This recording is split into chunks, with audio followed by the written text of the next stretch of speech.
Go, Yon, San, Ni, Ichi. All right, everyone, we are back. Part 2 of our No, season who the fuck is this guy? Hold Yeah, on. who- Who the fuck is this guy? this man here. Just this Fox hack- Man. Yo, Just- Star Man.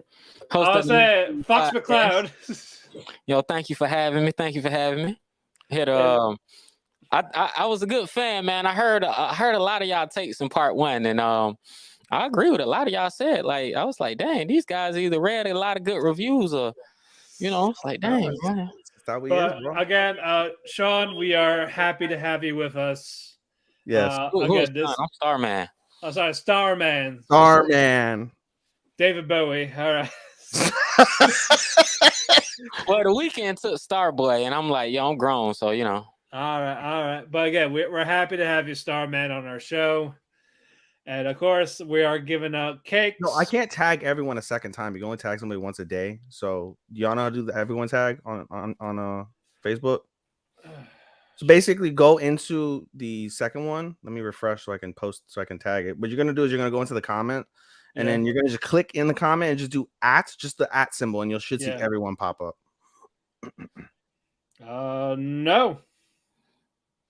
I got you. All righty. There we go. Yeah, it didn't pop up for me. There we go. Pin this to feature too. All right, Ikuzo.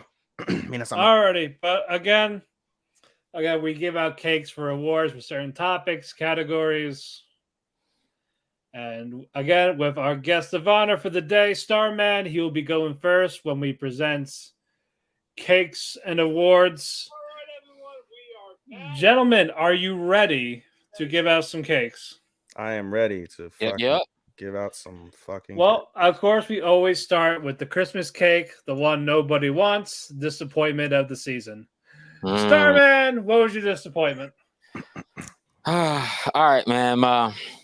Wait, hold on. This is our first time having Starman. Before we give him the cakes, Starman, give him a little bit of an intro in terms of what you know, what your background is on anime, etc. Because they don't know jack shit about you on this. That's true. Let's do that first. All right, ladies and gentlemen, my name is Yuki, aka Starman, host of the Ninja Please podcast. I want to thank all y'all for being here today.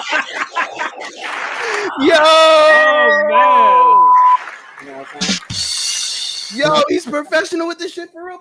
Right. We don't have that budget. Man, Ninja Please for real. We on season 6. I've been podcasting. We've been doing Ninja Please since 2019. We're currently on our 6th. Currently on our 7th season. 8th season going to start Saturday. Shout out to Macchio Metal, the one and only Tanuki. Shout out to Ocean, aka Flamingo Shirt Poppy. I'm Starman, aka Tamaki Black, aka Yuki, aka the Golden Karama, also known as affectionately known. Like I said, the Golden Karama. I'm fucking sleep. You know what I'm saying? Hey, oh my God. We do this. If you know that Wu-Tang, that's from Wu-Tang. Wu-Tang, man, the AKAs, right? Outcast the AKAs, I've been an anime fan for pretty much since adolescence, man. My very first anime was Sailor Moon. From there, man, I just graduated everything. Dragon Ball pulled me in like it did everybody else. Yep. From there, man, I just stacked up things, man. Last time I checked MAL, I have over 300 anime to my name, and the list is growing by day.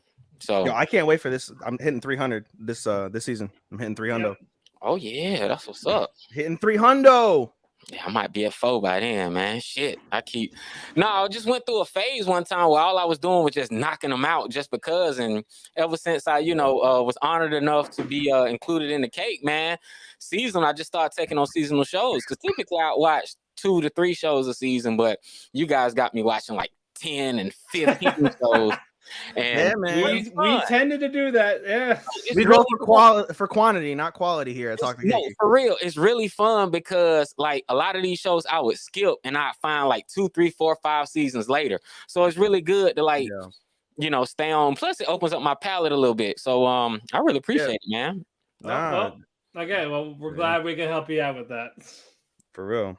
We love to hear stories like that, bro. Anybody else that has those stories, please reach out to us. Let us know. You don't have to be an admin like Starman is over here at Eat the Cake.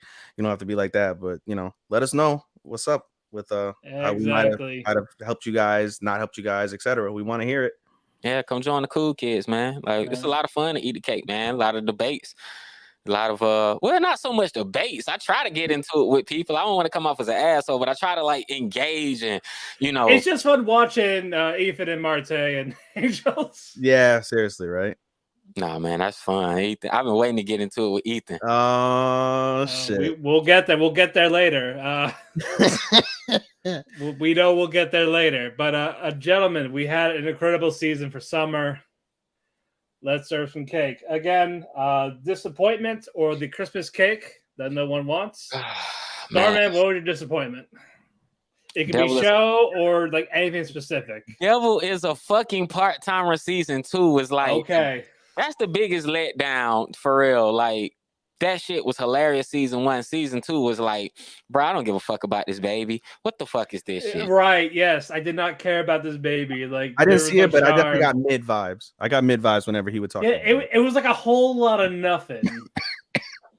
Like there was not a lot of substance to go around, and again, the only person I liked there was Gabriel, and he wasn't there enough for me to give a crap.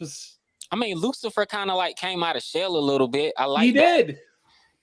But my favorite thing about season 1 though is like, I've been into religious dogma ever since I saw Evangelion, because I be reading stuff at church and then I'm like, Dead Sea Scrolls, that's in the back of the Bible. What the hell is this? Because we had the old Bible that had the pictures and the maps and stuff. But anyway, Lucifer and Satan being two different entities, like two different people, I thought was a cool concept, because until Devil's a part-timer, I never even thought of that idea. So I thought that was cool, but honestly, the first season was just slapstick. It was comedy. Everything was funny. It was jokes on jokes on jokes. Because the whole humor is this girl in high school or whatever is lusting after this guy, and he's just trying to be a manager at McDonald's. And then it gets serious as fuck in the second season. And I'm like, dog, I watched 7 Deadly Sins. Like, I've seen all of these angels, Michael versus the devil shit. Like, bro, what the hell is this? So yeah, that was my disappointment. Alrighty, very good. They'll have that Christmas cake because no one wants to marry it after 25. Ethan,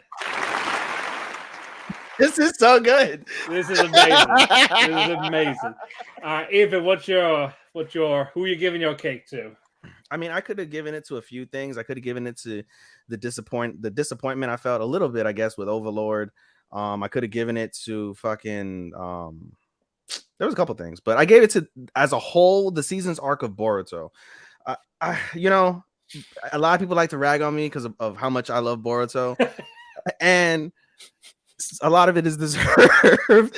But this season in particular was just such a fucking drag, and maybe it was because everything else around it was so like eye-catching and popping, but it was so blah. I didn't give a fuck until like I guess at the end of the Boruto arc, as I said in part 1, the end of the Boruto arc, this arc supposedly, it was solid. It was definitely solid. If it had been that in a similar fashion the entire way, it would have been super cool. But it was below mid for like 9 out of the 12 episodes of this arc. So this season, I guess you could say. So.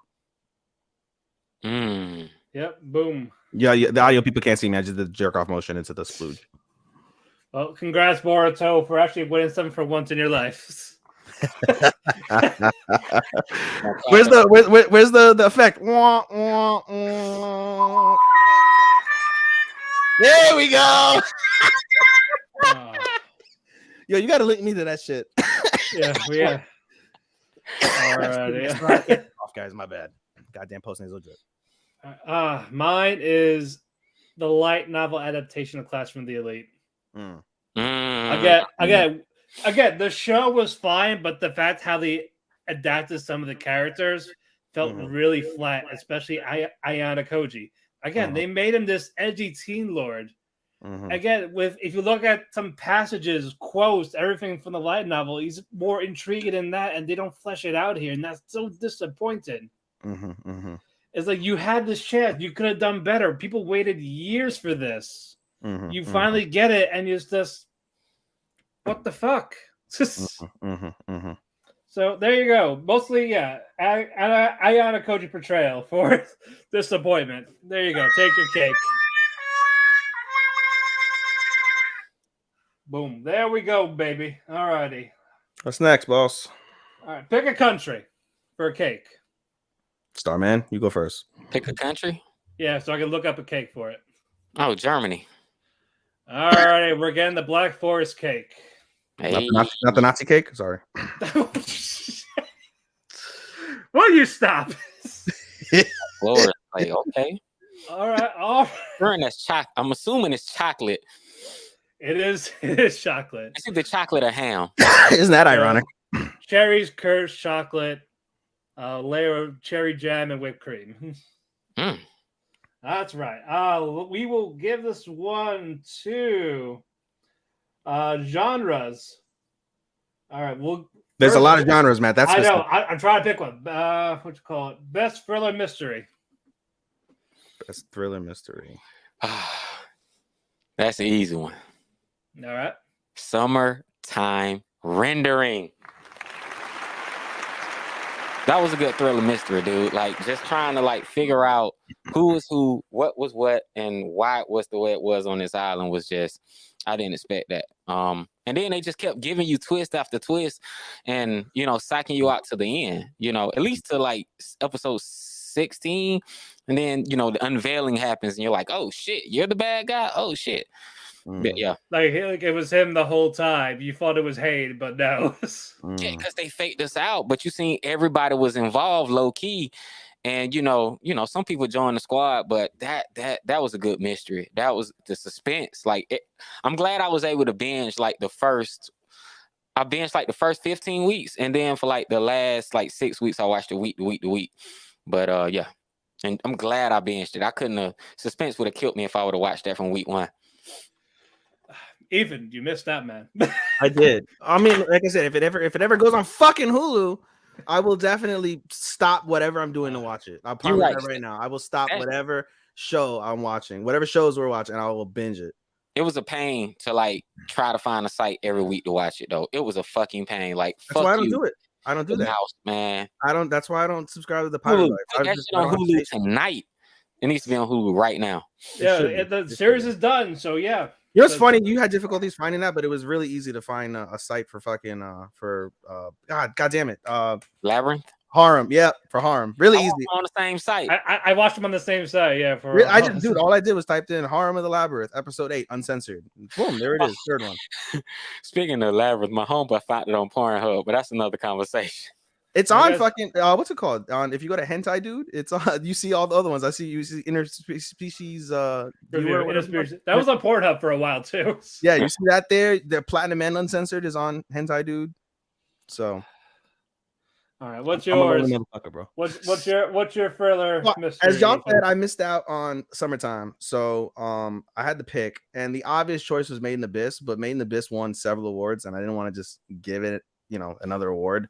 So the only other one I could possibly think of was Overlord, and it's by far not the best. I understand that, but given what I saw, given the cues of like what's gonna happen next, what's going on, like what when are they gonna fucking unveil that like so and so is bad? Oh no, it's not. The fucking Lord Farquaad was fucking actually really good. Oh, that was interesting. Things like that. So it's not the best as a whole in the season. I understand, no doubt, but I didn't get to watch the other one that was so. And the other one I did was going to win a lot of awards. So I did with that. All right. I gave it to Summertime last season, so I am going to switch it up.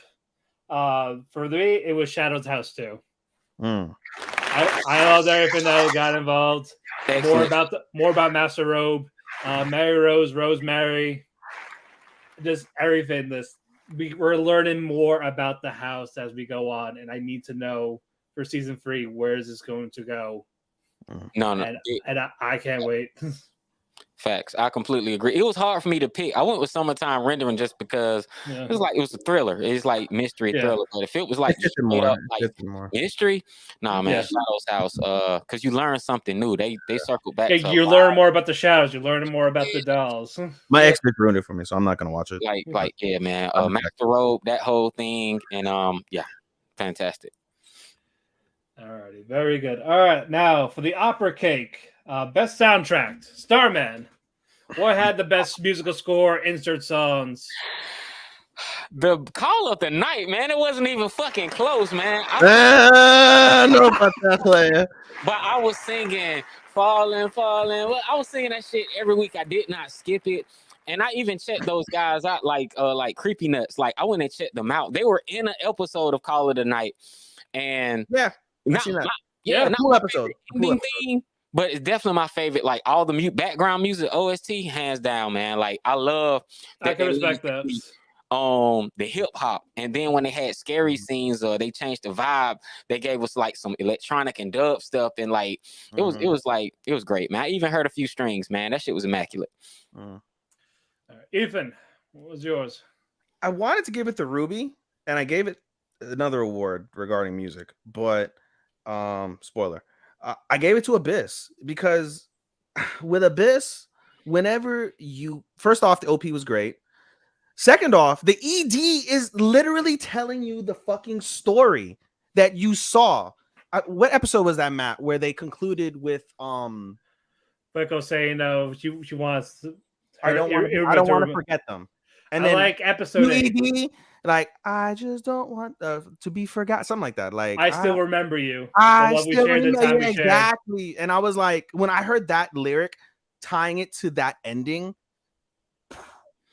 That shit was fucking great. And like again, a lot of the shows this season, their musical scores match the action, match the pacing, match the scenario really well. But Abyss especially, it captures the darkness, it captures the despair you saw, it captures the joy and the lighthearted moments. How few of them there were, it captured that, you know, as they're going up, you know, earlier in the season when they're exploring the village, and it's very curious. It's, you know, it's got that very like, you know, curious type of like African vibe, like, you know, like I equivalent it to when you're at Disney World and you're at like Animal Kingdom and you're going through Africa and you hear like the African like upbeat music, but it's like it's chill. Like you get that as you're going through. Again, as I mentioned, you capture the despair, you capture the darkness, and all of those musical scores and pieces all like they tie it together. It brings it whole. It brings it to where you can feel the emotion even more because you hear this somber background, the somber drop as you're watching it. And so drums. Yeah, man. Like for Ethan said, mine was also the best. I almost gave it to Call of the Night. That was very close. But again, it was just more of the atmosphere. I disagree with the fact he said it wasn't close. I disagree there. I respect Call of the Night for sure. It was in my top. But to say it wasn't close, man. Yeah. I just like these series. I like that Japan is finally embracing hip hop on a large scale. Like, you know, your boy Yao. Yeah, they don't like black people. Your boy Yao Ming. Nah, man, that well, they don't like gaijins. They don't like gaijins. That's it. But I mean, they like white people. They like black people, bro. Nah, man. Not fully that. No. Depends on where you go. I mean, you know, foreigners are foreigner, but you know, I mean, I get it. Yeah. But I do enjoy hip hop being embraced. So, like, I don't know, hip hop group, and they incorporated it great. Yeah, incorporating that in the sound. That's really what got me. But even like with the R&B vibes, like, I don't want to jump the gun, but if we're gonna talk ending themes and we want to stay on music. Yeah, that we could do that next. We'll get the Blondie to ED. Black Summoner, bro, had like that was my favorite ending. Like the theme, and they switched it like 3-4 times. Where they just on the last few episodes they played the little instrumental of that song where it was damn near acapella. Oh man, that shit was sweet. You know, I skipped a lot of Black Summoner. I feel like going back now, and I skipped a lot of the ED for Black. It was okay, but I didn't really like. I didn't feel it that way. What was yours then? I gave it to Abyss because again, that tie-in, that tie-in specifically like did it for me when they literally said like I still remember you. Right after that, that did it for me. Like your ED is literally about the pain of one of your MCs. That's what I gathered from that. Like, yeah, agreed. Mine was Call of the Night. I think I enjoyed the ED a little bit better. Again, very fun, very catchy. Again, it's just great. So, yeah. All right, now the Brownie OP. Oh, the Call of the Night, Falling, man. Like that shit is on Falling list, man. They're both on my Spotify. Like, and then the fact that like I like how it gave you an introduction as far as like the animation. I don't want to just stay on the song. Like the animation for it introduced all the characters that you would like get to know. And they made it seem like they're watching the show and they're doing it. And then he's literally falling from the sky, and Nozzle is catching them and shit. And I'm like, yo, this is dope, man. It fit the theme. And then once you kind of like you find out it gave you Jujutsu Kaisen vibes. and then you that's one thing I got. Falling in love. That's a hard ass like ending to follow though. Like it gave you Juju vibes, I think. That shit was. Oh yeah. That OP, no, the OP for the first OP for Juju is what it is. The ending. I skipped the opening. I ain't okay, no, I see what you're saying. No, yeah, I see what you're saying. I remember now. Yeah. I remember. Okay. yeah. No. What was yours, Ethan? also, UK Living. Thank you for saying Starman's rabbit mask. I'm a fox, man. I'm a fucking fox. You don't see my ears, man. Fantastic, Mr. Fox, man. Come on. I'm fantastic in here, man. Sorry, Ethan. Go. I gave it to like chorus. That was again, I'm not like OD like into like listening to it like that. Like if it comes up on the playlist, cool. But my life revolves around EDM, so I don't listen to much like beyond that. But that was like chorus, one of those ones that I didn't skip because there's something about, to me, the J-pop culture that like is really like it's a dream of mine to go see a J-pop show. I won't understand 80% of what they're saying, but it's just that vibe when I see, like, if you go on YouTube and you look up like Lisa and you see like her J-pop events, like how fucking poppin' they are. When you listen to like chorus, I literally just picture like a concert at Sumo Hall, a concert at the Tokyo Dome, a concert in the Saitama Super Arena, and like you just see like fucking 25,000 people with their lights going, hey, as you hear like chorus going off, like you hear the music. And so that when I picture that, I'm like, oh man, like it really hits. But there were so many good ones. Like Abyss was a good one. Call of the Night was a great one. Fucking Ruby, I loved Ruby. Low Key, so that was another one.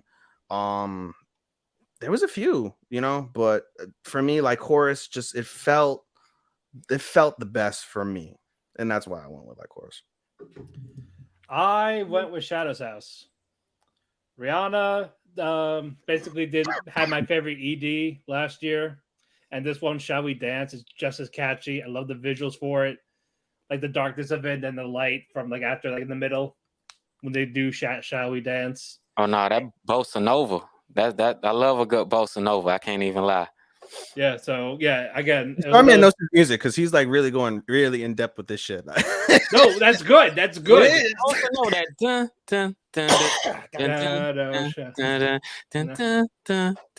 Marionette. That's that shit. I like that. It's catchy. It's good. I like it. So yeah, more music from her. When you get season 3, bring her back. Alrighty. The Bunt Cake, best original anime. Wait, no. If we're gonna do music, we should just do best musical anime. Let's finish that. Did we have one? I had one. I gave it to Ruby. Okay. What? Musical anime. Like that was a musical based. Like an it wasn't. idol. But Ruby wasn't musical based, but the music in the show, it made it like. See, one of the scenes, and Star, did you watch Ruby, right? I dropped it, bro. I ain't gonna drop it. All right. I got the 6 episodes to that shit, and I was like, bro, it's around. Did you see the episode where she's singing about the Sillies or to the Sillies? I don't think I remember the song.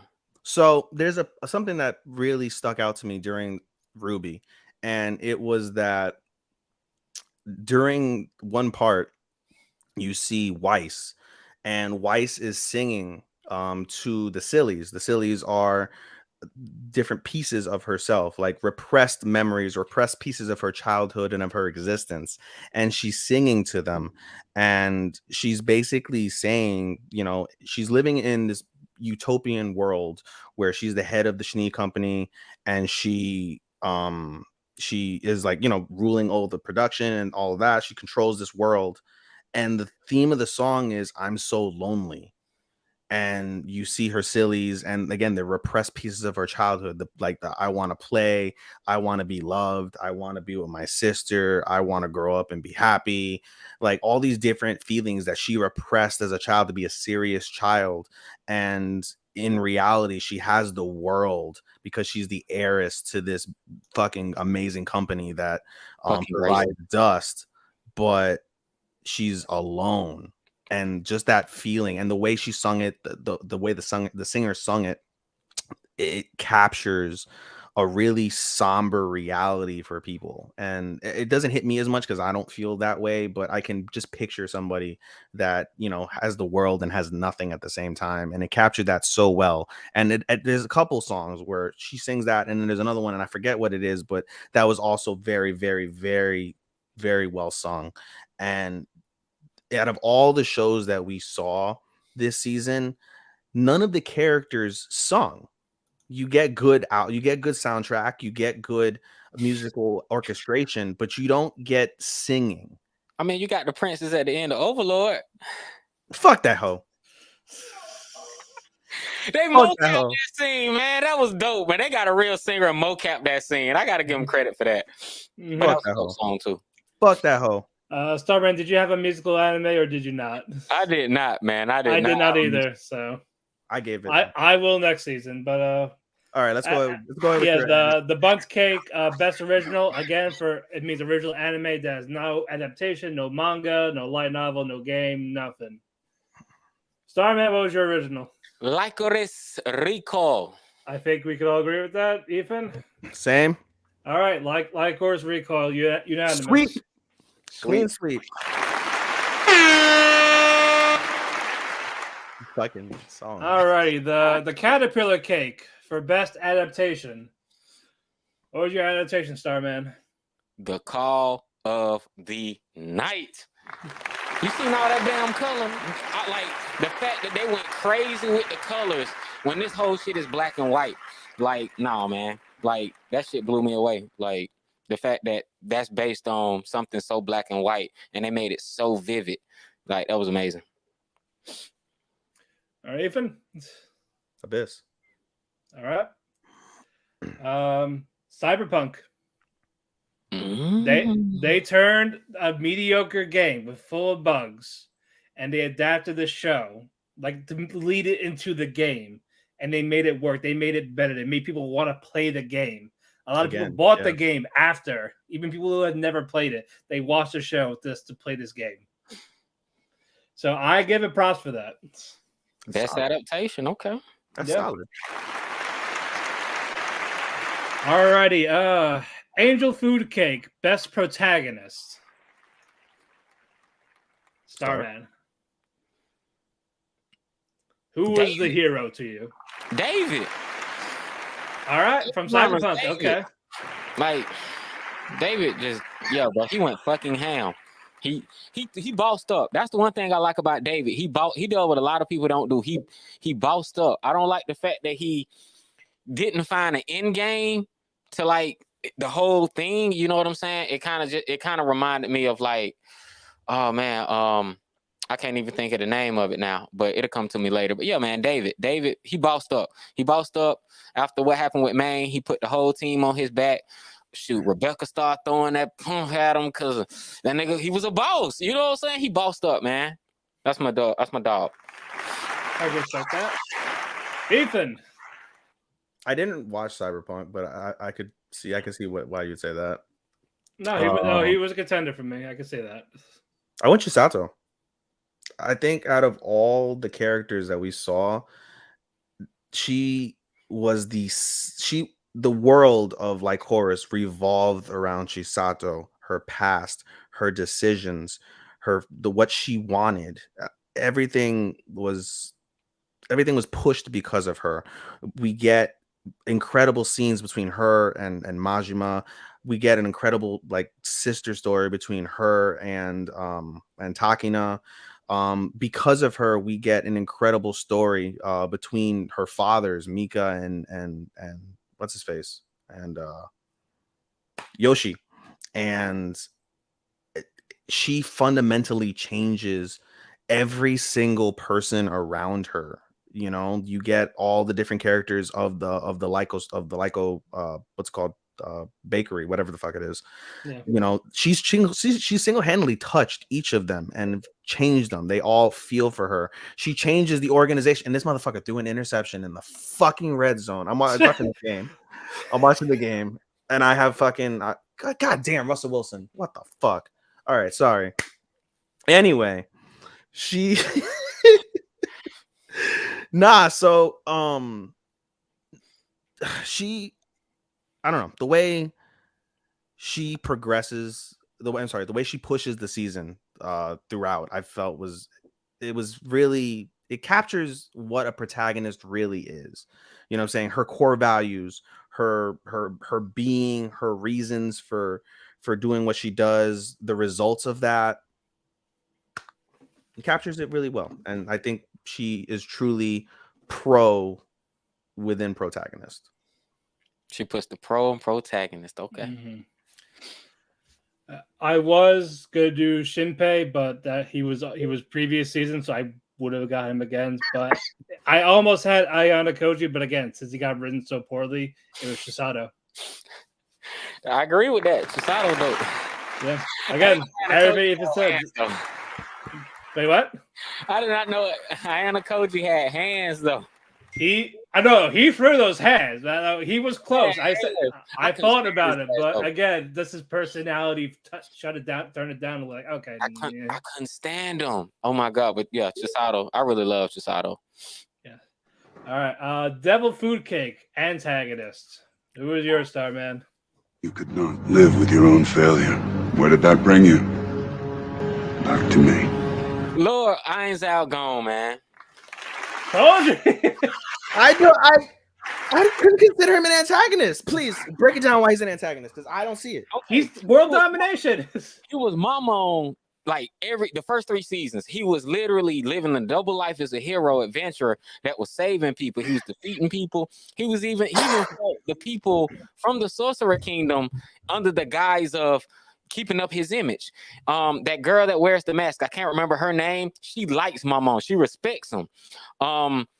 Everyone looks at him as this hero, but when he said, fuck this, I'm building the Sorcerer Kingdom, he was petty. It was just like, look, I need to show the world that I'm not to be fucked with. So you're going to have to be the guy. Matter of fact, you brought me you brought me the head of the prince. Like, sorry, he's out of here. Like, oh girl, like he enabled the princess to do what she did. Like, he straight up genocide. I told people to kill people. Like, even if they're begging for their lives, kill them. But you know what? But you know what disqualified that for me was when he had that fucking when he had that conversation with the prince, and he's like, "Wouldn't you do whatever it takes to make your people happy?" So when you look at it from the opposite perspective, he's a protagonist from that perspective.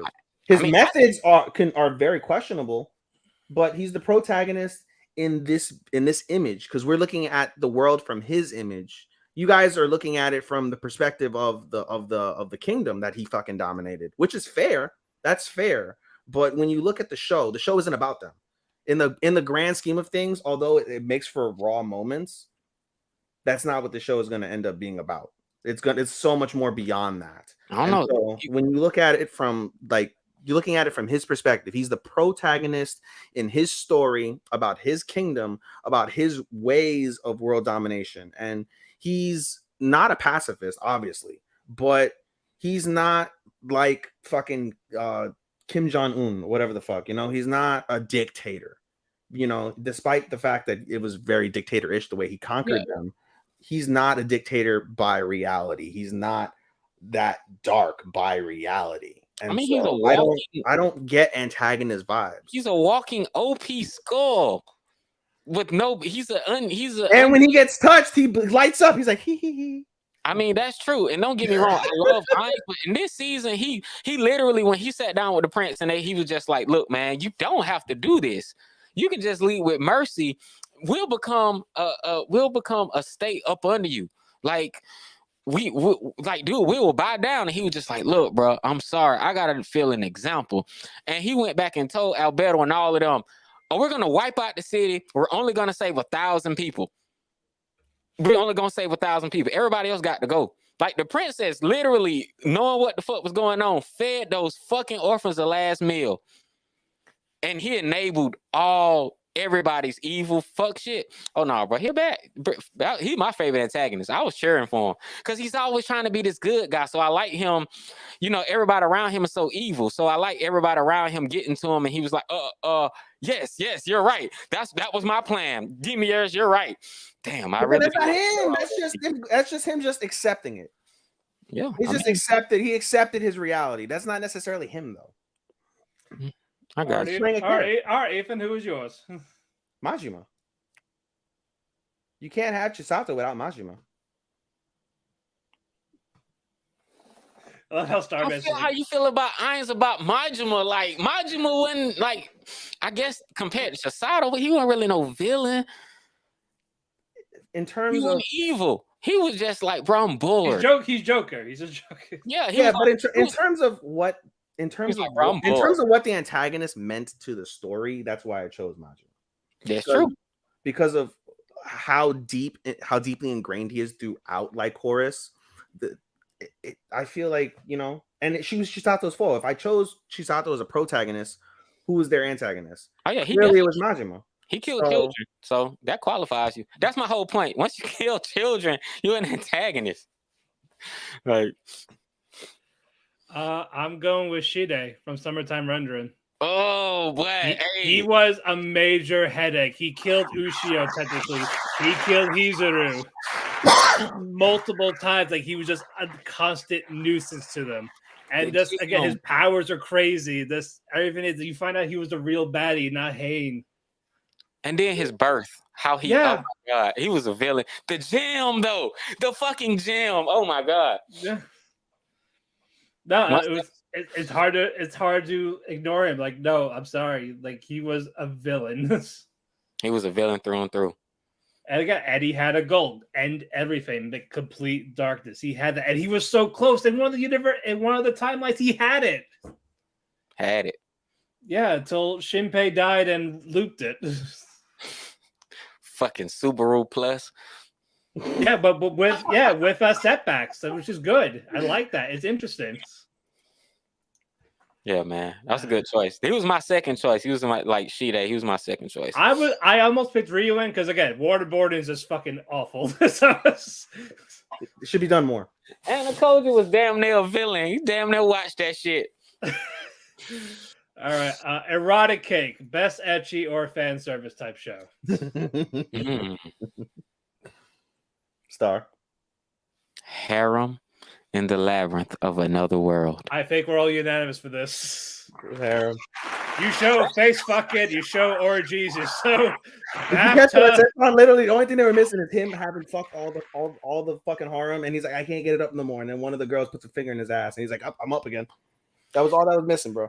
It honestly, what I really liked about that was the fact that since I watched it uncut, none of the sex scenes were the same. Some of them weren't they were sex scenes, but they were all different, like different positions, different things. Like he guided her through. It was like, you know, I don't know. And then almost in the last episode, he popped that girl a cherry. Yeah, and I was like, He did. That's it. That got me too. That's just the guy. Oh, yo, he took this bitch. And it got to the point I gotta buy more women now because of this promotion. Straight up, he's like, I'm gonna fuck all the bitches. As soon as they said, like you guys were saying in part one, as soon as they was like, so what is my specialty? And it was just like, you're a sex machine, bro. Like, for real, bro. Like, and he spent bank on them too. He didn't buy no cheap hoes. No, he bought premium. He bought the premium shit.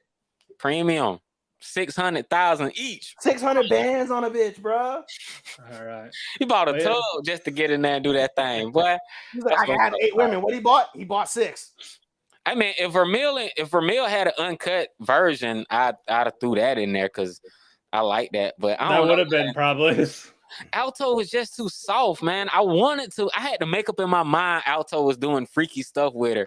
But he did. Kissing, I'm like, bro. He pinned her down, fucked her, take the mana out of her. He had to have. Yeah, man. All right. Moving on. Hummingbird Cake from Jamaica. Best surprise. Jamaica. Oh, best surprise. Like what's something you didn't expect to be good, but it blew your expectations, or like anything, even if it's a moment. Kate's revelation. I won't spoil it for people who haven't seen Shadow's House. Well, when Kate revealed, like, details about like her, her Her not life, being yeah. Shadow, it's just like, yeah, Shadow's House. Like that. Honestly, the best surprise came from the details I learned about Kate and Rosemary and Mary Rose. Like that whole exchange between them relating. That was my favorite surprise because I didn't see that coming. Ethan? I'm just changing a pick on something I've written. That's all. I went with Black Summoner. I didn't expect Black Summoner to be that good. Black Summoner really.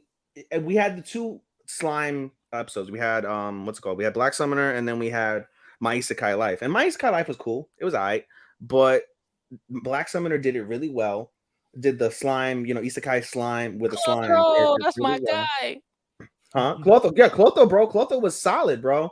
Clotho was solid, and it was. You got a little bit of everything. You got dope action. You got really solid animation. You got good soundtrack.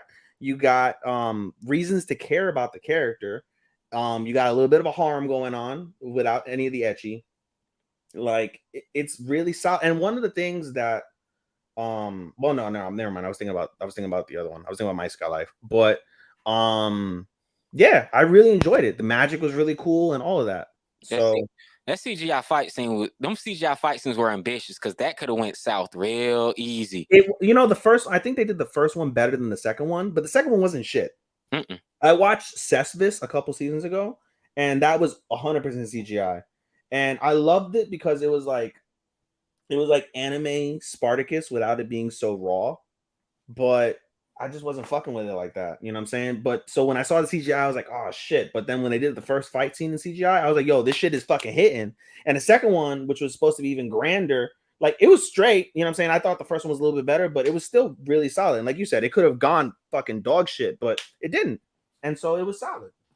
It was super solid. So I was surprised at how solid it was. I'm gonna go with Vermeil. I expected it to be a generic ecchi. Mm-hmm. Like no substance, all just underskirt, bouncing tits. Mm-hmm. But no, we got a plot, especially with Vermeil finding out about her past life. Holy shit! Hanging children. Yeah, she went fucking nuts. But it was deserved. I was so happy when she killed that town. Fuck that town. Exactly. Yeah. Just again, like fuck the kids. G shit. Fuck all the kids in the town. Like I said, I got entertainment. The characters weren't that bad. And I enjoyed Vermeil. And her tits. Sure. Sure. All right. Mooncake, best sci-fi. Starman? Edge Runners, man. Edge Runners. Sci-fi, like cybernetics, like Trigger, but they were going. I ain't seen a bad Trigger sci-fi yet, and I don't think I ever will. All right. Ethan, I'm gonna surprise you. Dr. Stone OVA. Okay. The Dr. Stone OVA. It was come out. That is a sci-fi, yeah. Where did you watch it? It's on Crunchyroll. It's on Crunchyroll. It came out like at the beginning. Yeah, it's an actual sequel to before that leads into season 3. It's an hour. On MAL, but I just thought it was one of those things that it's gonna come out eventually. But it came out at the beginning of the season. It's almost, I think it's an hour, right? Yeah, it's an hour. It was like a direct Blu-ray type of thing. That's what no. Yeah, you would think, but no. No. It's worth checking out. Yeah. Yeah. Ryuyan is great. Is a great. He is. I enjoyed it so much. Edge Runners for me. Again, I guess Cyborgs, Andrews, all this, the atmosphere of it, the world of it, everything fit.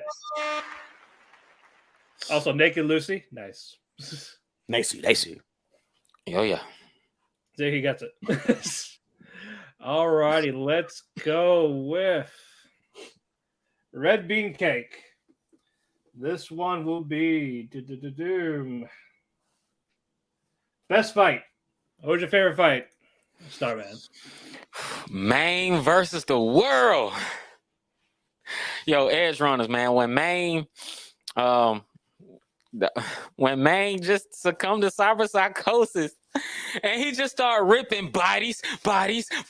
He just started like, he went ham, bro. He went nuts. He was covered, drenched in blood with his hands, bro. Bro, that shit was gruesome. Is this my fault? That shit was nasty. Nasty. I ain't seen a fight scene like that the whole season, man. That honestly, Edge Runners had too many good fight scenes, but that was the one. Ethan. Chisato and Majima. All right. Yeah. Bad choice. Yeah, man. I mean, I was waiting for that. I was waiting for that final end. It was just, it's so raw. Especially one of the best things I loved about Light Chorus was the gunplay, especially from Chisato and from Mika at the end.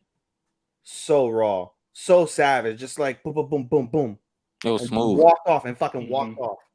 So gangster. Yeah. So from the time she was a fucking child, she was doing that shit. If she had real bullets, bro, she'd be the fucking Terminator. She's the fucking Terminator in a cute fucking little girl body. Facts.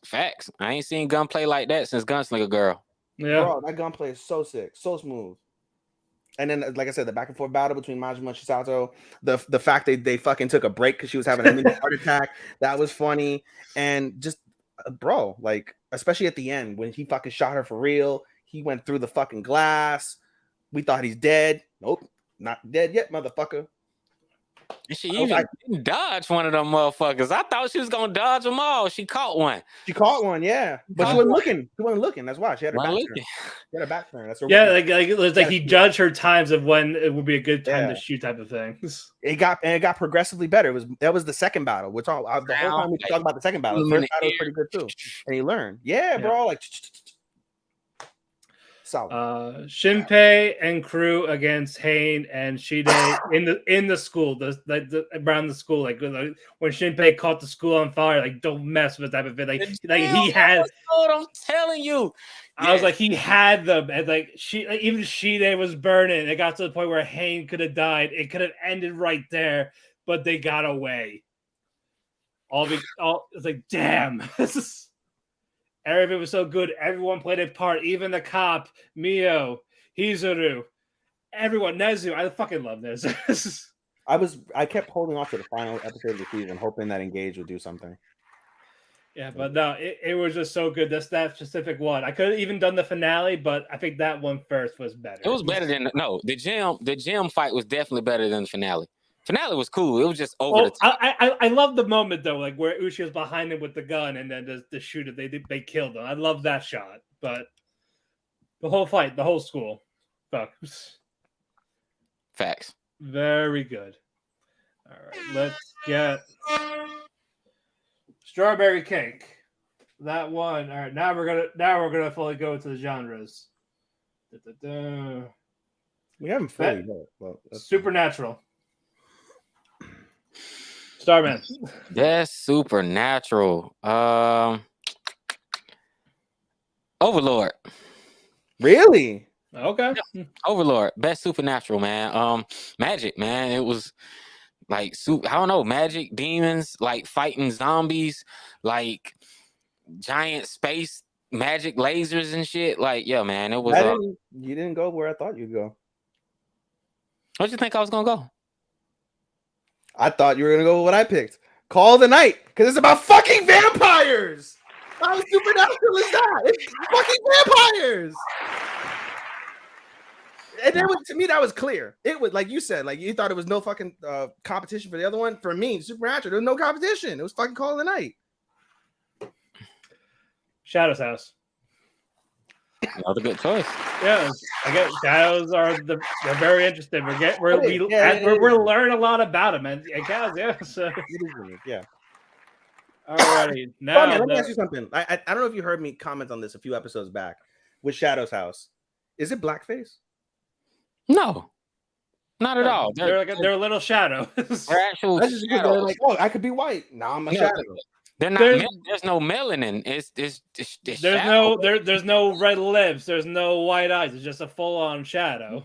Full on shadow. And then once you find out, like, what's the ultimate goal after you graduate, you like, yeesh. Yes. So raw. It is. It's pretty raw.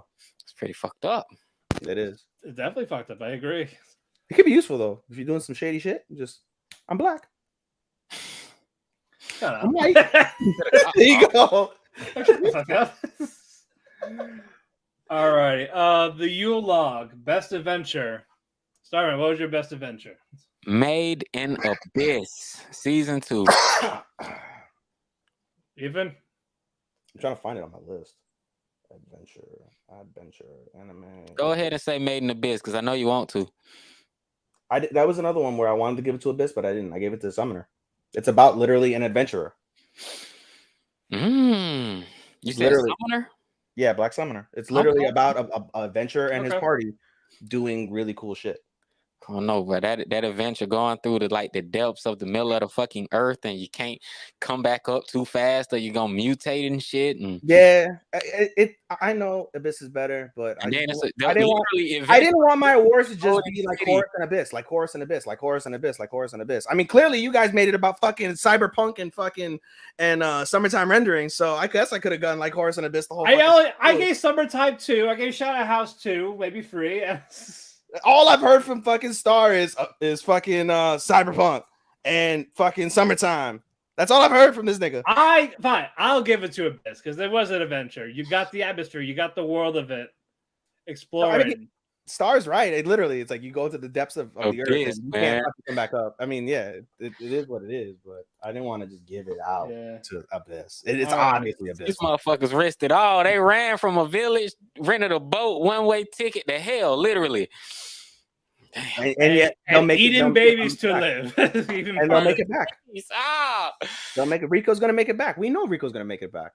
She's gonna go through hell before she does, but she'll make it back. You know, real quickly though, my theory with that is I think her mom was pregnant with her and climbed back up, and I think that gave her some kind of immunity, but she almost turned in the movie, so don't hold me on that. No, I don't think I get what you're saying. She does have a shitty bowel system. Yeah, she does. That's it. Alrighty. Moving on. Tea Cakes. I considered it, by the way, pun intended. Shitty bowel system. Yeah. Tea Cakes. Best fantasy. Hey. All right, Starman. Best fantasy for you. Best fantasy. Getting a harem and fucking them all. Harem in the Labyrinth of Another World. Like, who called it? Like, I was making a joke, bro. Oh my god, I was making a joke.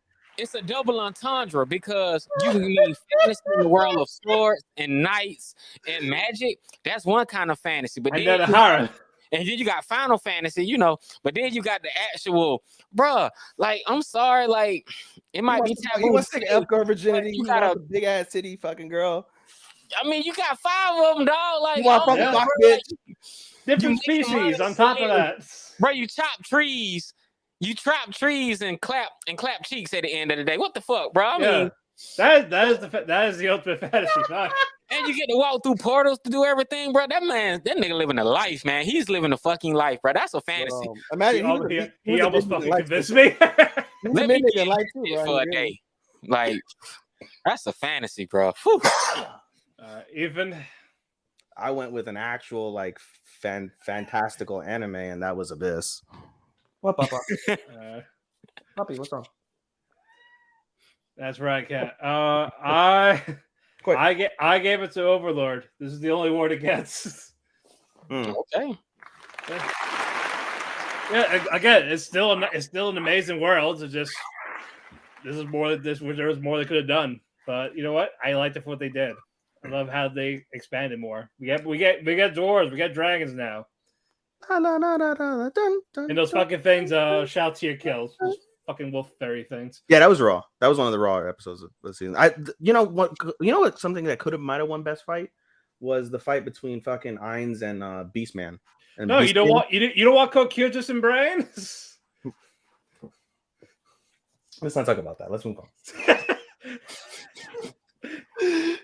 All right, the fig cake.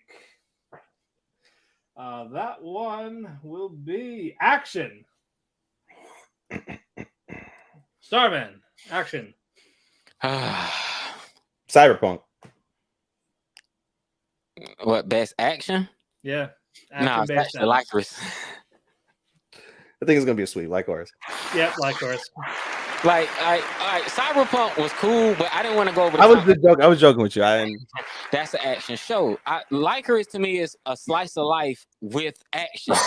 Did action better than they did the slice of life.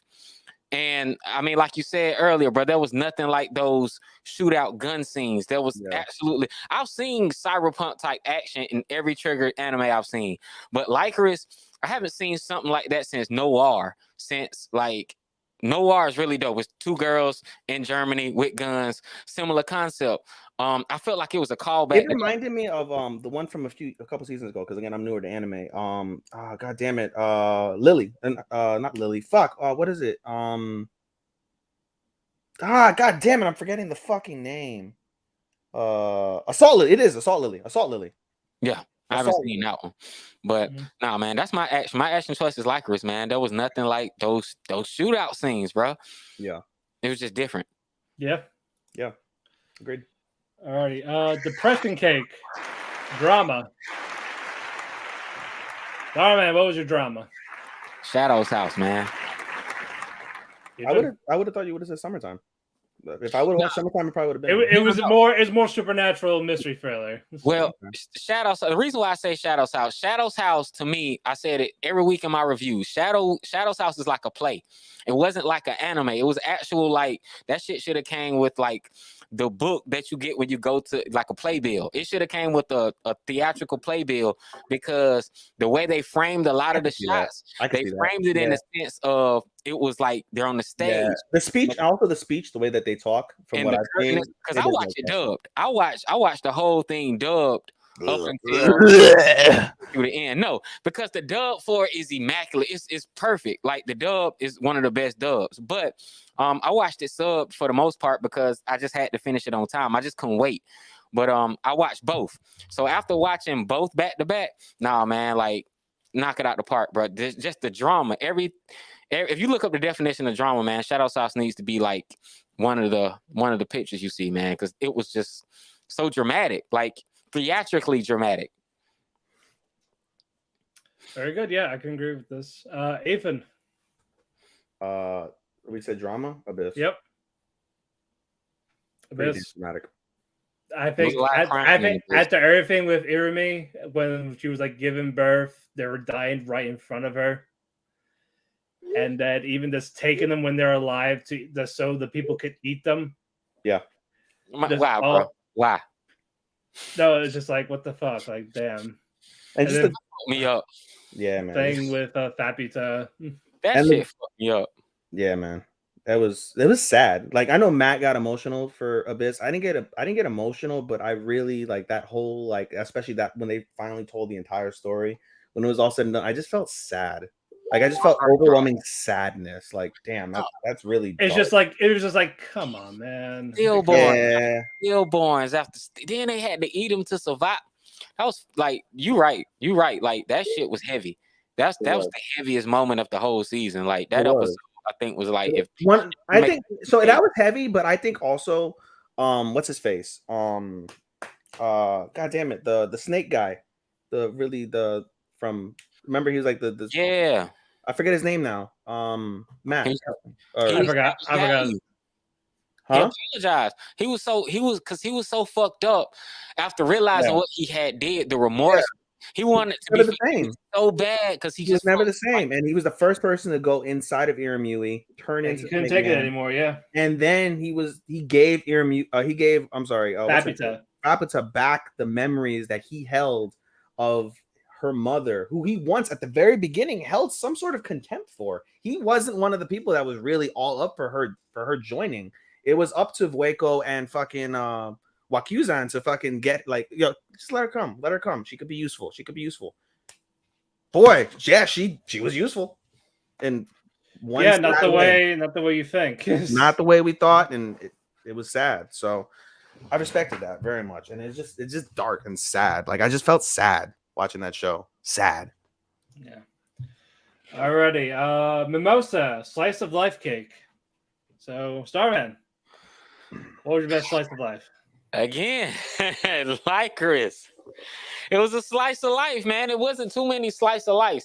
Cuckoo's almost had it, but they pissed me the fuck off. So I'm giving that to Licorice. You missed out on Yakuza, dude. Like, do you like really wholesome anime? Yes, I do. I do appreciate a good wholesome anime. You I missed out lean on towards Yakuza. more romance than I do like wholesomeness, but I do Same, like same. But Yakuza is just so. That was my slice of life, and it's so wholesome because it's literally the story of create like a wild Yakuza member softening up and learning about life, learning about the fragility of life, learning about the delicacy of little children, and you know, altering yourself to the betterment, to your betterment, to while you're around that child. And yeah, like I wrote in my review, Yaika, I haven't loved a little girl the way I've loved Yaika since Ushio from Clanad. Like, she's not on that level. Don't get me wrong. Ushio's like up here and Yaika's down here. But in terms of what you get with little children in anime, it's always either fucking annoying or really wholesome. You know, like when you think of March from fucking To Your Eternity, I hated that. I hated her. She was fucking annoying until the very end when she fucking sacrificed herself. That was raw. But with Yaika, she at the beginning of the show, she's so shy and sad because she misses her mother. And once she overcomes the reality of the fact that her mother's in this coma and it's gonna be all right, despite the fact it's not, she opens up. She, because of Kirishima, who's very bright, bold, exuberant in his own cool, calm way, she opens up herself. She's able to embrace life more. She's able to make friends. She's able to enjoy being a child instead of being weighed down by the weight of not having her mother and her father not being around much because of the fact he's a fucking Yakuza boss. Like, it is really, really nice. And then you get the moments of with the adults as well, where they struggle with the fact that they're Yakuza, they make their family suffer because of their choices, but they're still humans. They still love each other. They still have feelings. They still want to enjoy life and the things that provides. Like, there's many different avenues you go with Yakuza's Guide, and they're all, for the most part, really wholesome. And it's just a wonderful, loving thing that you get to see throughout the season with all of our characters, especially with our MCs, Yaika and Kirishima. So, my slice of life. Yeah, same with Yakuza. Matt, what was yours? Yakuza. It was it was great. Off of the strength of that passionate review that Ethan gave, I got to watch it now. It's very good. I recommend it. Wholesome as hell. It's wholesome as hell. I almost gave it a 4 because of the fact that it doesn't represent Yakuza. Because even though Yakuza's, for the most part, aren't all lovely people, or I shouldn't say they're not all pieces of shit. They're not that lovely either. Like, they really did a good job, or maybe not a good job, of representing Yakuza as humans when they're a little bit less than, but in reality, I think that was the only knock I have on Yakuza. All righty, very good. The Pancake, best comedy. Starman, what was your comedy? All right. I don't know if this counts, but I'm gonna shoot it off. Netflix dropped the fucking ball with this show, but it was by far I got the most laughs out of this show than any other show. Oji-san? That was Uncle from Another World. I did too. It does count. Don't worry. I counted it. Uncle from Another World. Yeah, it was really funny. But yeah, man, that's my favorite comedy. All right. Well, I already spoiled mine. Ethan, your turn. I have another surprise for you. All right. The My Hero OVAs. Okay. The My Hero OVAs. Sorry, Pop. I'm gonna put you down. Those are your like comedies? It was. He's muted himself. We cut him off. We cut him off for saying My Hero Academia. The cat bit his tongue. Fox. No, my fucking mic was sensitive. No, they're the funniest OVAs out of all of them because they drop OVAs every single year. These OVAs were fucking hilarious. Both of them. There's 2 episodes. They were fucking hilarious. I died laughing for all 45 minutes of both of those OVAs combined. It was fucking hilarious. I didn't laugh nearly as hard at any of these other animes besides the My Hero OVAs. So if you want to laugh at the My Hero, watch the My Hero OVAs. If you want to laugh at My Hero, it was fucking awesome. Love it. All right. I still didn't watch them, but You still haven't watched it? Nah. Ah, dude. Ah, But you already watched my episode 1 of fucking season 6, yeah. bro. Go back and Yeah. watch them. They're fucking hilarious. I'll think about it. God damn it! I mean, But no. You can't. can't. You have to appreciate Otis's love for Sega, his love for Sonic. He found a hedgehog. He was so happy to meet Sonic, and then he find out it's not Sonic. No, man, this man, he ain't no orc. He just ugly as shit. Like, I love when he tied the princess down on the bed. Like, when I realized he's not an orc, he's just ugly, bro. I just was floored. I don't laugh at ugly people. I feel sad for them. Nah, man, that motherfucker ugly. Dio is hilarious. And then they did an Attack on Titan reference, man. Come on, man. Yeah. The Attack on Titan callback was classic. And again, tying the princess down on the bed, and you see the elf come in and like, oh, good, you're here, help me. Just to get his fucking ass kicked. Yep. Oh, man. Very, very good stuff. All right. The cheesecake. Best animation. Shadow's House. Really? Ooh. Really? Shadow's House. Call it a night. I almost said call it a night.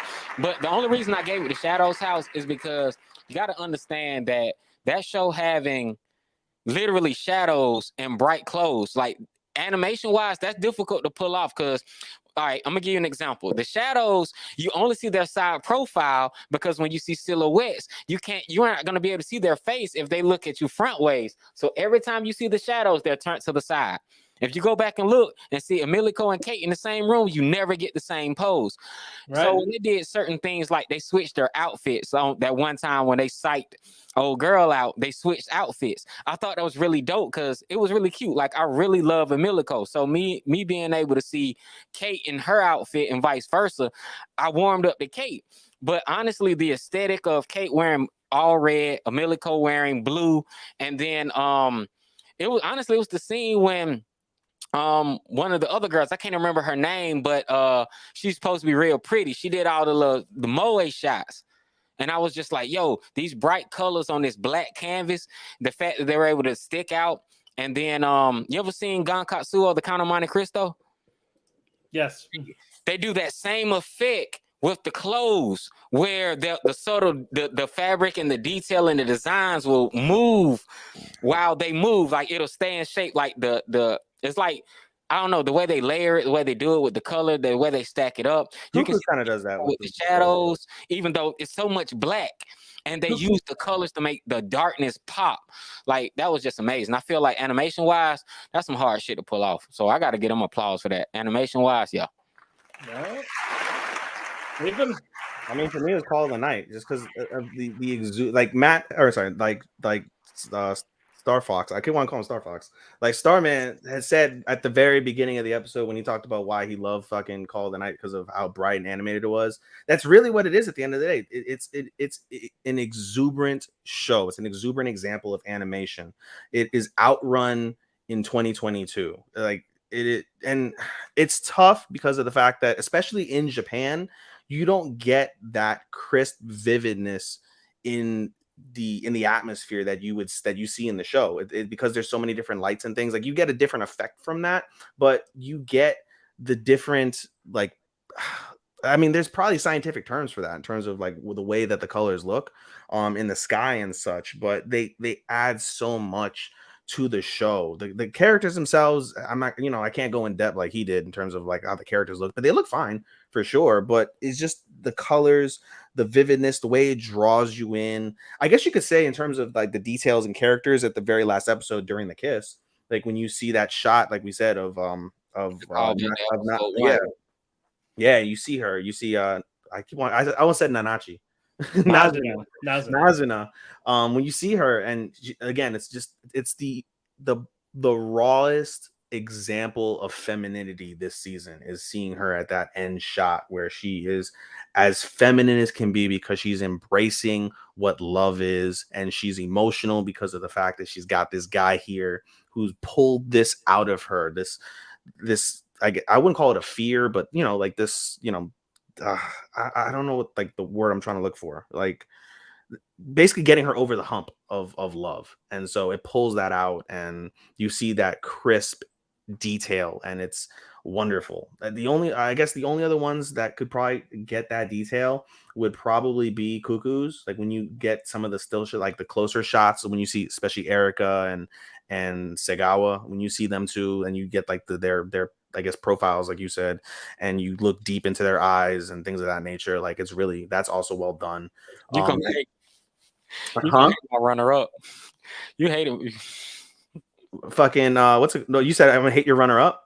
Rent a Girlfriend was I was gonna say Rent a Girlfriend because no, listen, like as much as I want to hate on Rent a Girlfriend, that shit. As much as I want to hate on Rent a Girlfriend, like the style in Rent a Girlfriend is impeccable. Like it is truly the best representation of Japanese fashion, real life Japanese fashion that there is in anime. I will give no doubt on that. The fashion sense, the way that you see, if you look at the way Japanese people dress, it is exactly like that, and it's a good representation of that. You get good like details, and then like for example, I think one of the things that stuck out to me this season on Rent a Girlfriend from the animation side was during the Ruka kiss scene. That was incredibly well animated when you see the passion from Ruka in that kiss, and the blush, the there's a shine to her lips because of the saliva. The details in her arms when she's like, you can like just look at like there's a feminine glow to this moment because she's, you know, expressing herself in this way. She's getting overcome with lust, and it fucking proactively comes out of the screen. That also hit. You know what I'm saying? So he praised Rent a Girlfriend for something. So hey man, that points for you. That's all you're gonna get. That's all you're gonna get from it. But no, for me it was Call of the Night. No, long story short, Call of the Night was just an incredible visual masterpiece of an enveloping color rush to your soul. I felt. Yeah. Again, Call of the Night. I'm more of a night person, so I love the atmosphere of nighttime, and they captured that very well. Especially like with the crystal clear water by the pool when they were doing that for like their dates. Yeah. All that, I was like, that was just captivating. Even the darkness of Call of the Night in the penultimate episode where you have the fucking vampire that hadn't eaten 10 years. When they open the door, thinking, we're not gonna see shit. What do you find? You see the fucking demented vampire who hasn't eaten 10 years and attacks fucking what's her face? Akira is her name? Yeah. Yeah, attacks Akira. Even that moment, like that dark, like deep despair she felt, and the hopelessness that other boy felt, like Ko is frozen because Ko is in his own element because of this isn't the way that I've known him, this isn't the way it's supposed to be, before he snaps out of it and smacks that motherfucker with the chair. Like even then, that animation was also fucking absolutely wonderful. And then again, you can point at different details. When the sun hits the vampire turns to ash. Yeah, different elements, but all wonderful. Very good. Red Velvet Cake, best romance. Ooh, red. I'm going for Red Velvet. Rent a Girlfriend.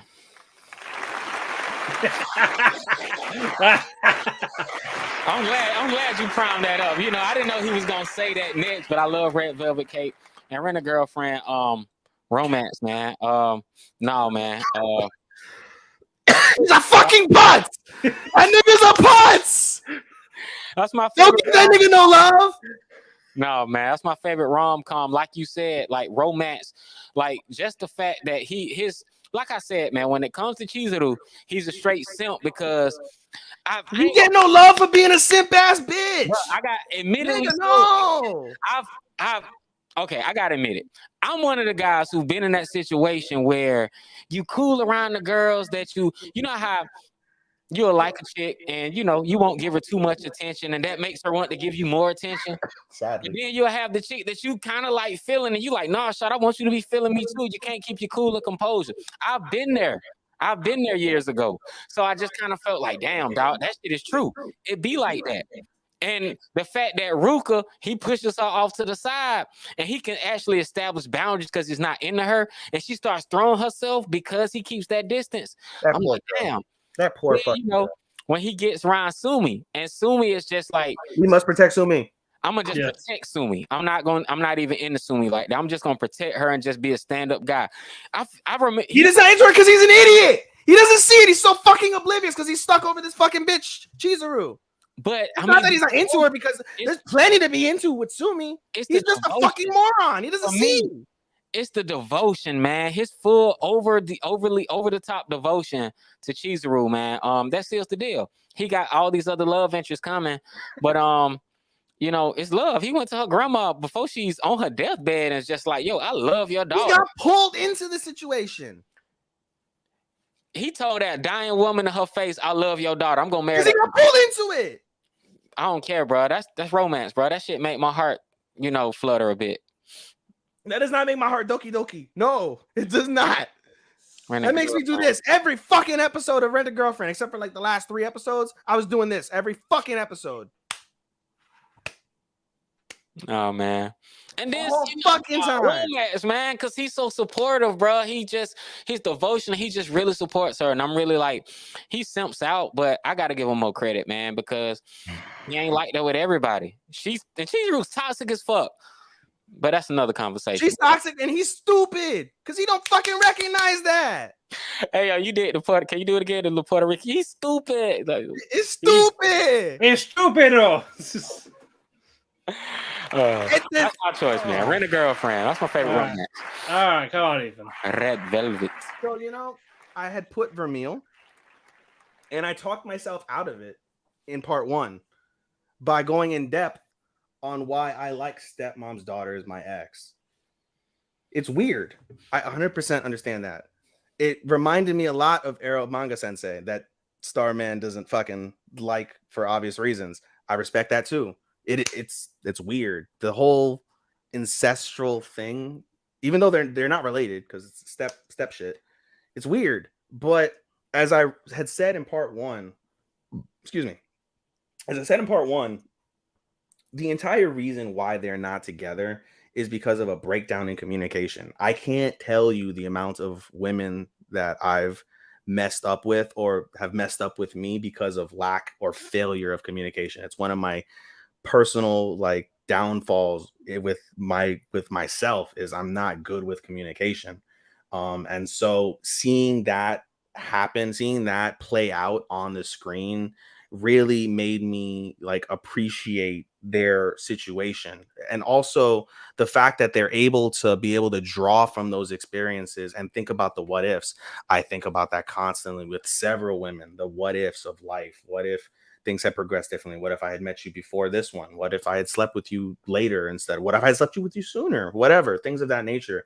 The what ifs, the curiosities of your failures, the deep diving and the personal exploration with the soul searching within yourself as you try to confront feelings that you either don't understand or you understand and you can't process. I appreciated that very much. And I thought that Yume's conviction in the season finale, again, although weird and creepy because it is her step brother, I appreciated the conviction because of the fact that she wanted to rectify the wrongs of her past self. She's grown into a brighter, more mature woman, an understanding woman, a woman that has gumption, that has something to fight for, even if it's weird and wrong. She has something to be able to focus on, and she understands it because there's a connection. As we see that connection throughout the entire season between Mizuto and this nigga dipped, and he dipped. Boo. Oh man, what happened? Did he get? I don't know what the fuck happened. Starman, what the fuck happened? There's a Starman. What happened? What happened, man? What happened? This nigga lost power or some shit. Now we wait. And now we wait. I want to keep going with my soliloquy though. Yeah, but this is why he left. Probably. I didn't give him respect for a girlfriend. I said like, oh no, the fucking ancestral one is better. What the fuck, bro? Oh, man. Fuck, man. Fuck. What the fuck? No. No. Something had to have happened. Something happened that he dipped. God damn. All right. Well, let me just finish it, I guess, in the interim so we don't hold up fucking. Yeah. But no, like basically at the end of the day, I lost my train of thought. Where was I going? What was I saying last? Do you remember? No. No. Pay attention. Creepy. Nope. Oh, the connection. So at the end of the day, like I understand what that's like to have a undescribable connection, an invisible understanding with another female. And so, throughout that season, you see that play out. And as the season progresses and as it concludes and as it hopefully will continue in some capacity, that connection is still strong because of the experiences that they felt, the mutual understanding that their feelings, that they understand each other's feelings. They understand where the other person is coming from and what that other person's feeling. They're able to draw in that. And it's inexplicable. I cannot tell you why that is, why you have that connection with somebody. And all I can say is when you do have that connection, it is genuine love without a doubt, without any sort of nothing. It is genuine love. And you can get that feeling with them as you encompass their entire situation. Even if it is weird and odd, you get that to me.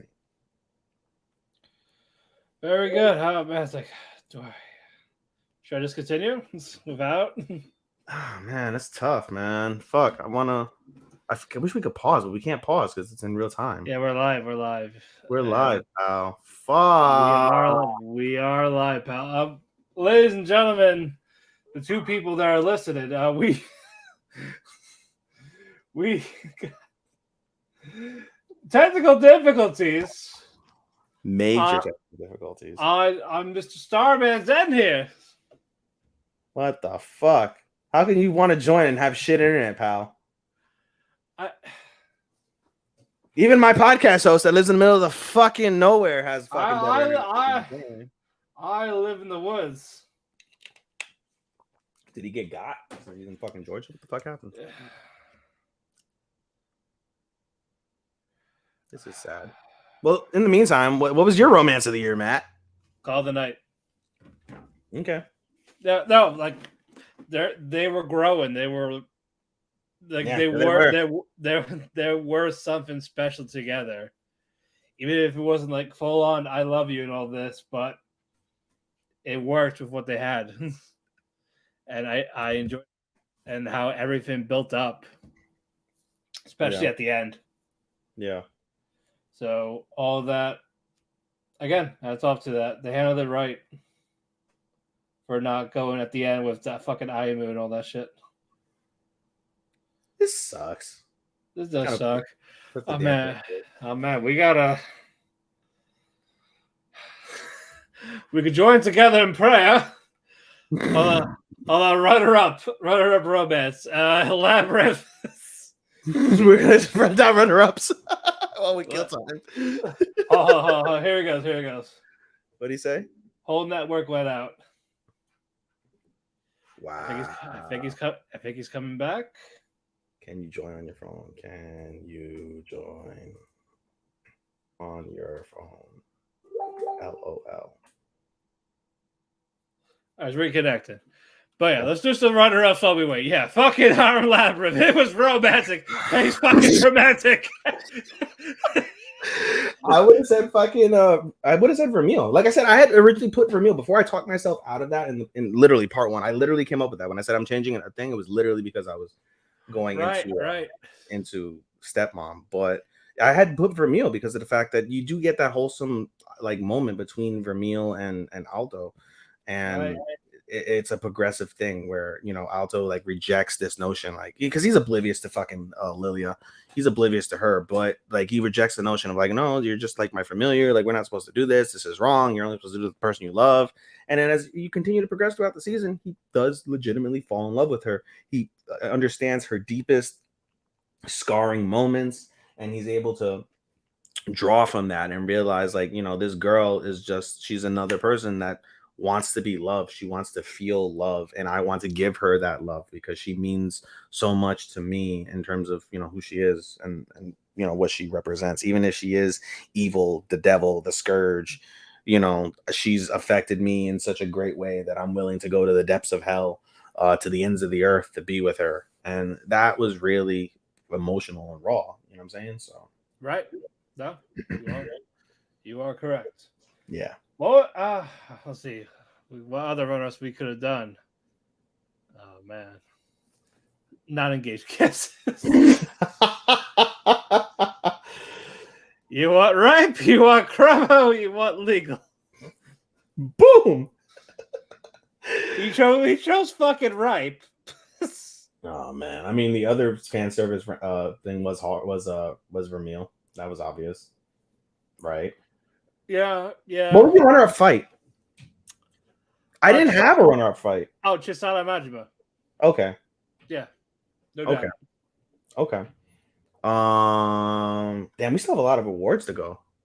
We got it's mostly the people now, Yeah, it's mostly people at this stage. which is fine. You didn't do OVA? No, Did the OVA movie is year. I thought you did best OVA. No, we changed it to year because not every season has it.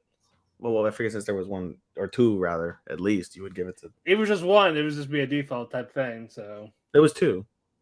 My hero, Dr. Stone. I want Dr. Stone. yeah, but You know. yeah.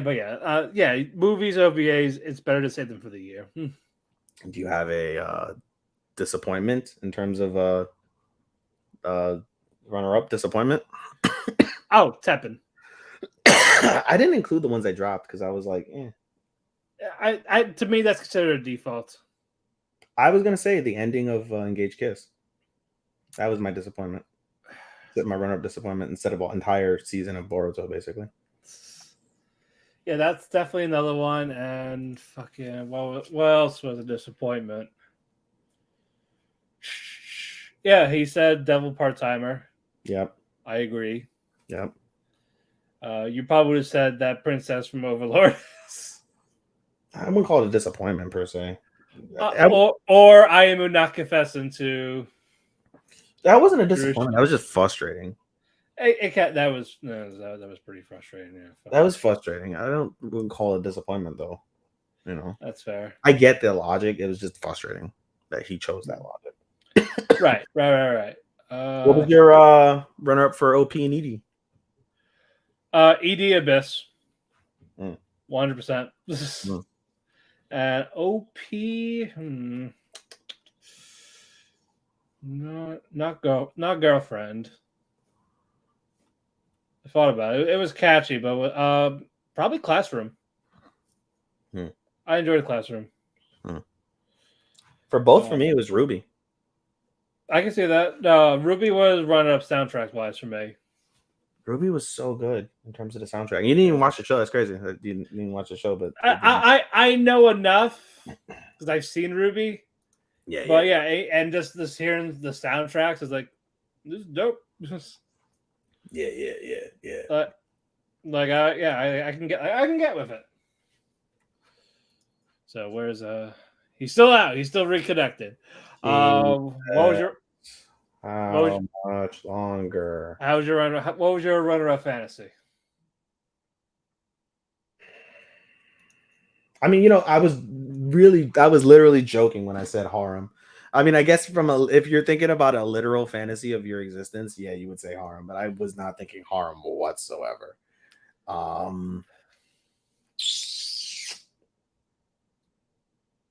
don't know. That's the thing. My runner-up would have been Overlord if Isekai Oji-san finished. Like, I really wanted to, but the fact that half the staff got COVID, so they had to cancel production, and the rest of the episodes won't come out till next month. It's like, damn, come on. So it's like, I'll go with the more complete one. But in terms of comedy, it was Oji-san. It was still the funniest. There he is. There he is. I have no idea what happened. Like that was bro. You went out during my soliloquy of stepmom's daughter, bro. I'm so disappointed. I apologize, man. I was really into it. I was feeling it, and it's like, dang, like what? And he left. He left. I'm like, literally, and you feel this connection, and he's gone. What the fuck? He felt you going full chromo and said, "Fuck." Yeah, for real. I gave him no love for fucking. Huh? Explain chromo to me. It is. I get it. No, what is chromo? Oh, like incest. Another word for incest. You know, you say yeah. Gotcha. Chromosome. Yeah. Ah, gotcha. So instead of saying no homo, it's no chromo. Yeah. And yeah, mine was Call of the Night when you're out. Okay. For best romance. For best romance. Yeah, but that was literally my soliloquy. I literally, like I said, I talked myself into this in part 1 because I was going to give it to Vermeil. And I was just like, no, I pull from this. I get from this. Like this resonates with me. And so that's why, without the chromo part, just the idea of the two entities of boy and girl feeling, that's why I went with stepmom's daughter. That's fair. All right, now we got our fucking co-star over here, TriStar. Alrighty, funnel cake. Best duo. These are the pair that is not a couple. Starman, what was your duo? Oh, Takina and Chisato. Even is it a sweep for you or no? Yeah, I put Kisara in Shu. In hindsight, maybe I should do Chisato and fucking Takina. I'll say that they're more of a couple-ish. Oh no, they're an absolute couple. They tongue down every episode. I ain't never seen Shu fucked everyone except for the sisters. I didn't choose them for couple. Okay. But we're going with duo now, so in hindsight, I should do fucking Chisato and all right, so it's a sweep for Chisato. All right, so since you spoiled couple, Cupcake, Starman, what's your Cupcake? Oh man, Nazuna and Ko. Who? Nazuna and Ko from Call of the Night. Okay. Dope couple. Okay. I went with Micho and Roxanne because they fucked. They fucked. None of these other motherfuckers fucked. These niggas fucked. Homie clapped her cheeks in multiple directions the entire fucking season. That was a couple, yeah. They were a couple, yeah. And she was down. She actually fought and held her own in those labyrinths. So yeah, she wasn't useless. She wasn't a trophy wife. She wasn't just a piece of ass. No. Well, no, it was definitely in the OP though. That piece of ass. Oh yeah, bro. She was a down ass slave. Oh yeah. Yo, just that verbiage is so wild. In 2022, yo, that bitch was a down ass slave, bro. Down ass slave, bro. God damn it. What about you, Matt? Ko and Nazuna. Okay. It ties in with the best romance. So, all right. Again, I already explained in the thing. I'm not tying in my best romance, clearly. Alrighty. All right. The Apple Cake. Best supporting girl. Best supporting girl. Yep. Emilico. Okay. From Shadow's house, man. I fucking adore Emilico. Like, I don't know what it is. It's just from the character design to just her being so cheerful and positive. And supporting Kate, because season 1, Emilico was the star and Kate was in the background, and they flipped it this season. It was about Kate, and Emilico was like truly there to support her, so much so that when she got her upgrade position and she got promoted, Emilico did by connection, and she had to deal with someone who actually cared about the job. And she had to step up. Old girl snitched on her. You know what I'm saying? And Emilico, she got kicked in the stomach. She stood back up and she was like, look, I'm not going to give up on her. And you ain't finna treat my team like that. I was like, that's support, man. She down. Down. Yeah. Ethan? I went with Takina. Bro, she was literally going to kill a man for her best friend. Yeah. That's support. That's support. I went with actual side character Higurashi from she went from no confidence to fucking dummy. Does the coffin actual side character? Yeah, like she again, like this 180 of her character out of fucking nowhere after being rejected. So, ladies, if you get rejected, go all in. That's it. That's all you gotta do. Man, Flaunt your stuff. Be flirty. Talk about your sexual penchant before you leave. Before you go to the house. I don't want to have sex. Don't worry, I'll masturbate before I get home. Before I get there, what the fuck? That's wrong. Complete 180, and I just enjoyed the characters. That's fair. All right, that is fair. All right, the banana cake, supporting boy. Reg, man. Reg held his team down. He played his position. He did what he was supposed to do. Rico blew that whistle, and he showed up. Like that last episode when it was just like, no, man, I can't pass out. I can't use my I can't use the blast. So I'm gonna pass out. I gotta stay awake to the end. Like I gotta last. Keep sweat. In 87, make it last. He had to make it last. I respect that. Mm-hmm. Same, Reg. Mika. From Like Horse, I enjoyed Mika. Yeah, that's true. Like I said, the stuff he would do for Chisato, killing his lover for Chisato to get the heart. That shit was cold. It was. That shit was fucking cold. That was. Like, dead with no limp. No lamp, tears in his eyes. Bang, bang. Yeah. I'm getting his heart, motherfucker. Yeah. Yeah. So it shows how much he's willing to do for someone he calls his daughter. Yep. All the times that fucking Yoshi fucked him up. And this fucking shot that nurse multiple times. Like this hurt, bam. Oh. Boom. Yeah, you're right about that, man. That nurse, bro. She was the worst. She didn't even have no lines. She just was a fucking. She was a tool. Tool, bro. Like. She was a tool for real. Oh man. All right. Beer cake. Best main girl. Best main That's girl. an odd cake for a main girl. Let me see. Best girl. Did you not fill these? Hold on, Star. Did you not like fill these out beforehand? You just coming up with off the top of your head right now? No, I'm reading my list right now. I just had to scroll. I had to scroll. I was like you thinking about it. Like he's going for the list. So he's reading his list. Ruka. Okay. Ruka, man. Ruka cuts mommy the fuck out. And then she dropped the condom off. Then she got petty as fuck. Man, I'm sorry. And then at the end, she showed up to Granny's house. She put it all on the line and was just like, look, we can fuck right now, motherfucker. Like, we could do it again. Anytime you want it, it's yours.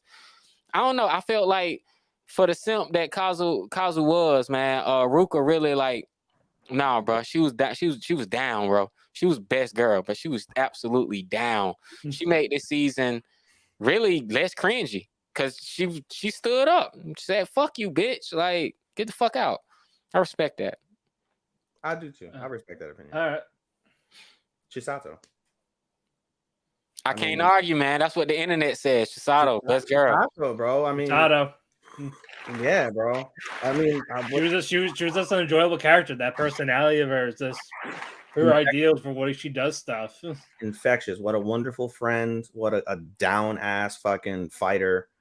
And it's a good soul. Like, you know, like if I'm not on this earth to make it better through positivity, like what am I really doing? Like, you know even when Yoshi told Chisato, we gave you the heart to basically kill people, and just refusing to believe it, just more of something like I complain about that a lot. Like I'm watching Trigun and I hate that Bash that doesn't fucking kill anybody.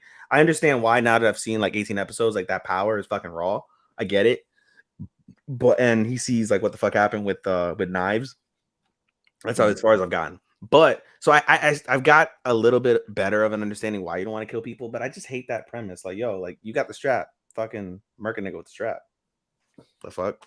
But I don't know. Like it just like I said, I like Chisato just because of her personality. Her personality is beyond incredible. You know? She's kawaii as fuck too. Yeah. Alrighty. Rum cake, best boy, Starman. Best boy, David. David, man. Like I said, David bossed up, man. David fucking bossed up. I ain't seen no other guy boss up like David did, man. David went from a scrawny, he went from Will Smith to The Rock. Like, I don't know how to put it, man. like he bossed up. That's a good one. All right. Kirishima. I went with Kirishima. Okay. Just because, as I was saying to y'all earlier, when it comes to Yakuza's, again, just the growth that he showed throughout the season, going from wild man, not caring about anything, just being cold and heartless, to having a soul and being a protector and a provider to this little girl. He, even though he was an MC, he was the main character, he truly was Yaika's support in more ways than one throughout the entire season. The fact that he was just so accepting and so loving of this girl that's not even his daughter.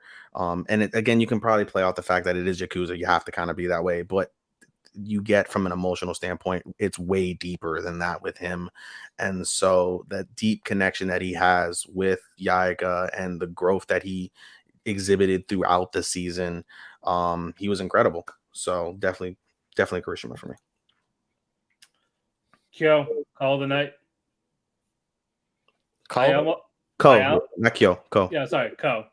Yeah. Kyo is the best boy from fucking Fruits a couple seasons back, but you know. But yeah, no, definitely Ko. I enjoy his progression of his character. Just how his dedication of wanting to become a vampire, even though the pros and cons of it. His dedication to Nazuna. Even after he had a way to become a vampire with fucking the trap pyre, but the trap pyre. No, the trap pyre had that man questioning his whole sexuality. Like it's a whole. I mean, I really thought girls have assholes too. I thought that was dope because I didn't think they were gonna take it there, and they took it there, and it's like they gave you a fucking mochi size fucking sexual conversation. I was like, damn, that's pretty dope. But it wasn't like too extreme. Like he didn't go touch on his dick or nothing like that. It was like, it was an allure, a sexual allure. Straddling him, yeah. But you're right. I mean, Cole was a nice guy, man. I really thought he was cool, man. Yeah.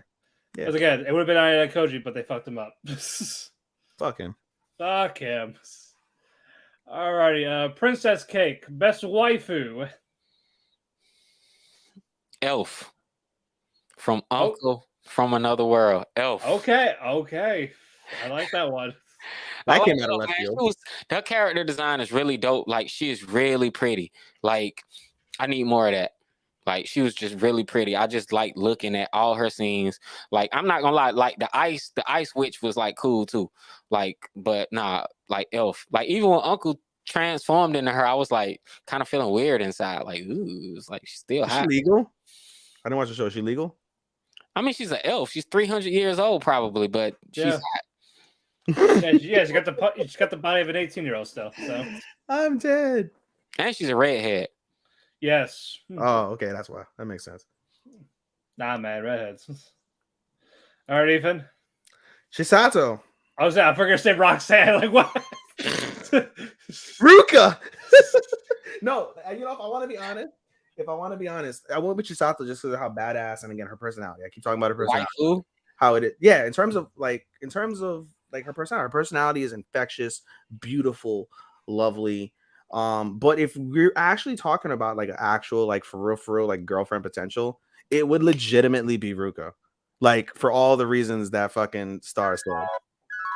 Because like she's a down ass bitch. She fought for the guy, even though he's a fucking putz and I hate him. She fought for him wholeheartedly. Is down to fight. Like take out your dick. I'll fucking suck it right now. Like straight up. Like and. Yeah, she again, the genuine affection she feels is completely retarded.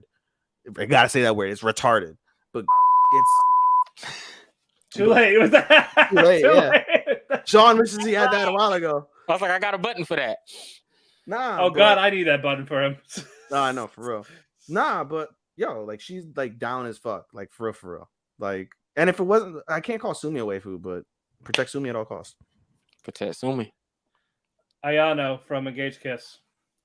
I I'm sorry. She had a lovely figure. The dresses she has, even this her work. She was also a DTF too. Oh yeah. Fuck you. Just so Kisara can take this method. Yeah, like that was down. She fucked that man, gave him a sex memory, so it could be eaten. Like that's love. Yeah, if I was her, I would have been like, I would have probably asked the nasty question, like, how does it feel? It feels good, right? What bothered me? Extra wet for you. Engaged Kiss, it was the aesthetic. Like I really would have loved a more mature aesthetic. Everybody just looked too cute. It was like not sexy. Everybody just looked cute, and that's it. Just absolutely bothered me. Nah, the nun was sexy. Sharon was sexy. Yeah, if I was into pegging and they had a pegging scene, that would make total sense. That level of like femininity. It's like I needed a more adult aesthetic, like I don't know, something like I don't know. You look at Faye Valentine, or you look at like Witchblade. You look at something like that where it's like a grown woman looks like a grown woman, not like stuffed into this. No, Faye Valentine is fine as shit, but she definitely smelled like a fucking ashtray. I'm pretty damn sure. I'm just talking about that aesthetic, man. Engaged Kiss should have came out. Listen, I kissed a girl yesterday who smoked, and like, there's always that hint of fucking Newport, and I'm just like, yeah, you're right. But I stand on that. Engaged Kiss should have came out 20 years ago. Like this this super Moe cutesy era we're in, it didn't do it any favors. I mean, with like Kisara, but everybody else no. Yeah, but then get rid of the fucking sister complex shit. Yeah. Alrighty, our last cake, the fudge cake, husbando. Is it our last cake? Seriously? No, it's not our last cake. I think it is. Yeah. Looking through my whole list, man. Like, yeah, I did all these. Yeah. Husbando. All right. Yeah. Shinpei. Okay. Yeah, man. Shinpei really cared about Ushio. And he was a man. He held it down. I can't give this award to David. I got to give it to Shinpei because, like, as far as boyfriends go, like David was a terrible boyfriend because of how the ending went. You know what I'm saying? But Shinpei was like, The Weeknd, I will die for you. Prince, I will die for you. And come back and save your life so I don't have to die. And I can live with you. Come on, man. Yeah. Devotion. Yeah, like he was willing to disappear with her instead of just this other timeline. Yeah. Devotion, man. You always win me over with devotion. He wasn't no simp. He was a man. And he kept that heater with him. You know what I'm saying? Like, provide and protect, man. You know, he's a man. No, it's real. I dig. I chose Kirishima again for all the reasons that I had said earlier. You know, again, a wonderful parent, future parent, good looking, good hearted, strong, willing to use the strap himself. Yeah. All right. Hatsuka, call the night. I had Mika before this. Hatsuka. The trap. The trap. The husband? Trap. Oh yeah. I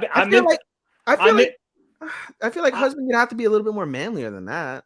I'm into traps and fanboys if I want to go with a guy. Okay. That's a preference. Again, it would have been Mika, but because that physique. Fuck. Just put the skirt on and lie to me. Exactly. It looks girl enough. Fuck it. Yo, I ain't gonna be mad. Like for real though, that trap, like my mouth was on the floor. Like, damn, y'all got me one last surprise. I ain't see that shit coming. Right? I'm glad she was clean shaven though. It would have thrown me off if she was hairy. If she was fucking hairy as shit.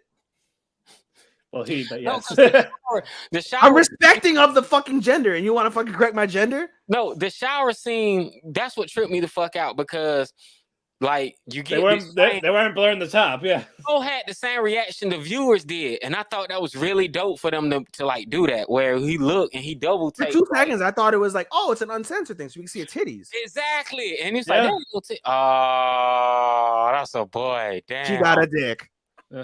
You fell for the surprise penis. Imagine if there was an uncut version for that. Catfished him. Yeah. There you Double go. homicide. It would be hilarious too, like if you had the uncut version and it was like just a fucking like horse cock. It wasn't no like little cheapy fucking dick. Whoa. Imagine that shit. And you see fucking I'm sure he's average. Like, I'll make you mine. All right. All right, that's it for the cakes. Are you guys ready for our countdowns? Oh God, here we go. All righty. yeah. Although we had the argument, we had the argument already when we talked about it earlier. So kind of. We'll get to. All right. Again, we're gonna start with honorable mentions. We're gonna go in a circle, same order. Yep. Starman, what was your third honorable mention? Third honorable mention is Stepmom's Daughter. All right. Again, you can elaborate on it more if you want. Talk about it more, unless you did. Stepmom's Daughter is an honorable mention for me, is because I did enjoy the story, but it got to a certain point where, like the communication, that show didn't go where I thought it was gonna go. I guess where I wanted it to go or assumed it was gonna go, because I seen Domestic Girlfriend kind of messed me up, and it wasn't that. But I took it for its own. It's a really good show in terms of like people that enjoy it, and like everything that they did right. I hated the ending. I hated how that shit ended. It was super fucking confusing. Are you gonna be his girlfriend or a sister? How the fuck did your parents not know y'all fucking dated for a whole fucking year and they done got married? What the fuck? But it wouldn't have been no story if I can't suspend my disbelief. It was too hard to suspend my disbelief with that one, so that's why it's an honorable mention. All right, Ethan. Harm in the Labyrinth.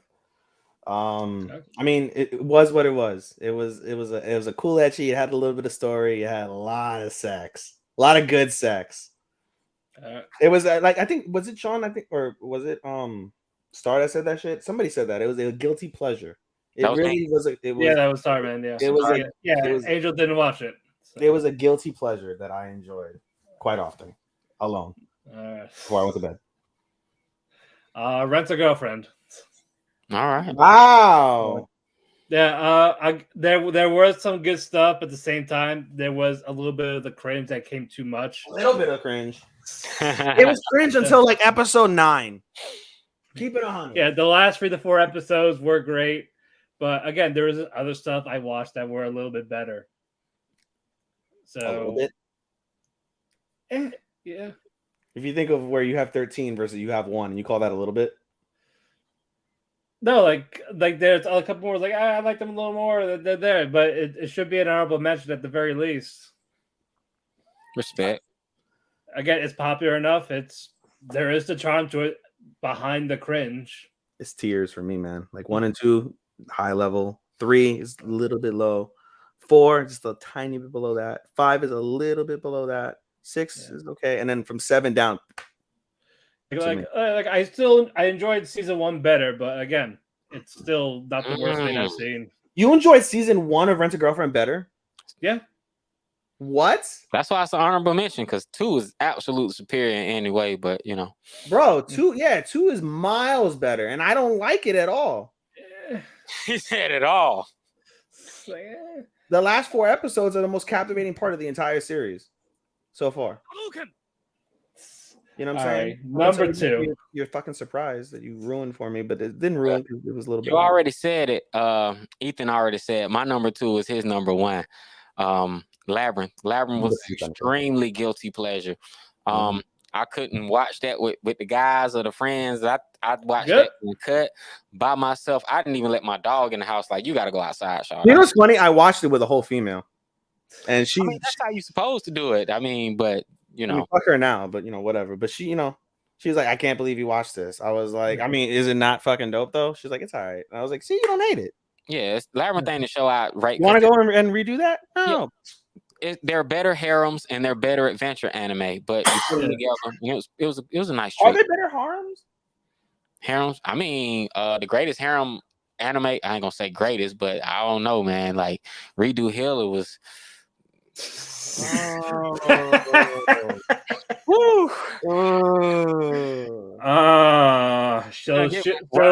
Shield Hero the hentai. Yeah, it don't get much worse than that, but that's extreme. Okay, I didn't watch the whole series. I've only watched the sex scenes for like the first few episodes, and I stopped. I think it was like the episode like 3 or something where like the guy like fucks the guy or whatever, and he throws up and then fucking dies or some shit. And that shit just gross. Interspecies Reviewers is gross too, but it's charming. It's weird. I've seen that. It's weird. It is. Alien like weird midget elf fucking is odd. What's your number 2? Are you frozen, Matt? Is he frozen? He is frozen. I was like, why he's not saying I anything? thought he looks completely shocked. Like, what the fuck? I shocked so bad. I gotta screenshot that shit. He's frozen. Oh, Matt, don't tell me you got technical issues too, buddy. Dog, like what the? This shit is contagious. Yeah. There he is. There Yeah. he is. Yeah, it's fucking up for some reason. God damn it. What was your I have fiber, guys. My number 2 was Cuckoos. I went with Cuckoos. It started off really, really well, and it just progressively didn't get really well. It wasn't terrible by any means, but it wasn't what it could have been. It wasn't what I hoped it was gonna be. But it's still solid. It's a decent love story. When it boils down to Sagawa and Erika, forget Sachi. I don't want to know about Sachi in that love story. It's not me. That I'm not into that. But just again, the aesthetic is really pleasing. The soundtrack is fine for what it is.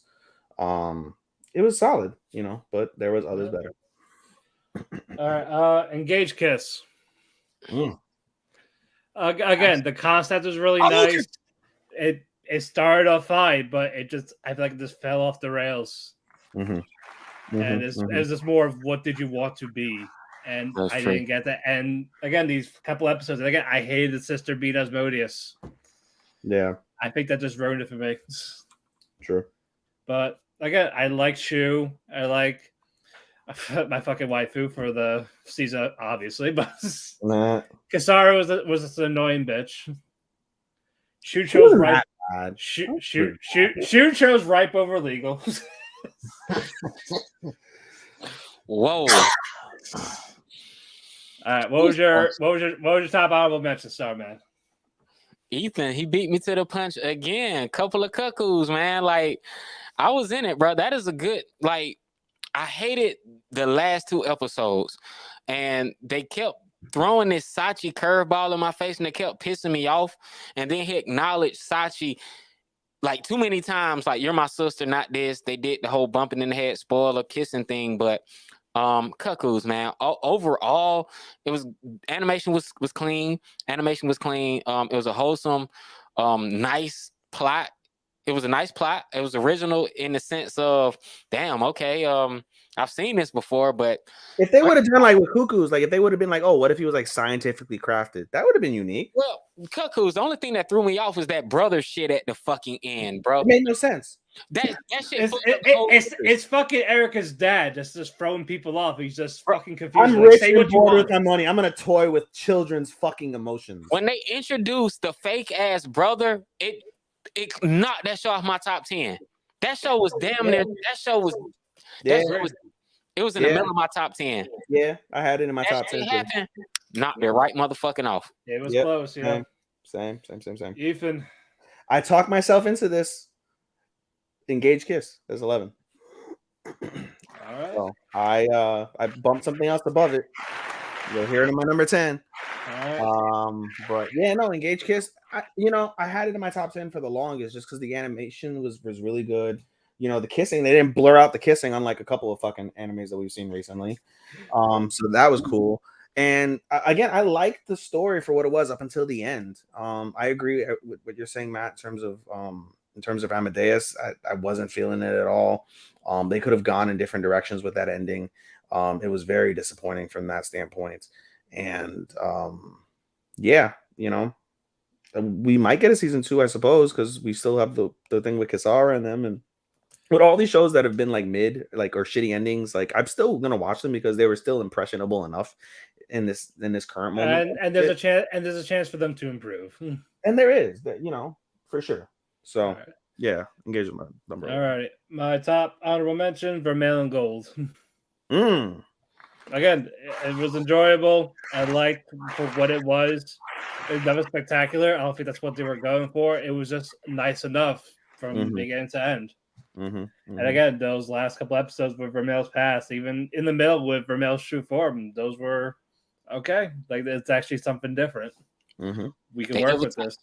They give a time skip and age our boy up a little bit, and where he's a little more like assertive and masculine. Oh, bro, we gonna have a good one. I just need him. I need I need him to look down at Vermeil. Like that's what I need. I just need him to look down at her like for real. I want him to collar and leash her while having her pinned down. That's it. Daddy. That's what he needs. I'm daddy. Yes, you are. Yes. Like, you're gonna call me master every time you speak. I got it. Yeah, because he got her heart, but they never did nothing with that as far as the plot. They flipped it around. You know something? They flipped her heart around because basically he has her heart, but she felt his feelings in a way. When you think about it, when it all boils down to it, like her feelings grew exponentially once she gave him her heart because she was literally inside him instead of the opposite way around. And they so also wasted that helped toward that.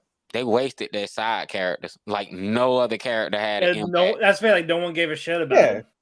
Lilia has the closest one because she was naked. Yeah, then she turned to a thirsty fuck. At least she wasn't as bad as the one bitch from what's it called? Shima Meta. Okay. Alrighty, let's keep going. Number 10. Number 10, Starman. Your official number 10. My official number 10 was Engaged Kiss. All right. We're all relatively close. I'm digging this. Engaged Kiss, and I ain't gonna even read the description. Y'all can find it on the page. I already posted it. It's a 3.5 out of 5 for me because I simply love hearing. I love hating everyone, but ultimately, like, I like the fact that show opted to do way too much instead of not enough. Like, the worst thing I could say about that show is they did too much, but they tried. And they were adults with adult situations. She was a piece of shit, and I love hating everybody. So that's why it's number 10. You should be giving a rating. What did you give her your 13 through 10, guys? Might as well do the ratings now we brought it up, right? Rental Girlfriend. Actually, they're all free. Sorry, Rental Girlfriend was 3.25. Engaged Kiss and Vermeil were 3.5. Yeah, the ones I named, all three of those threes. Yeah. Engaged Kiss was 3.5.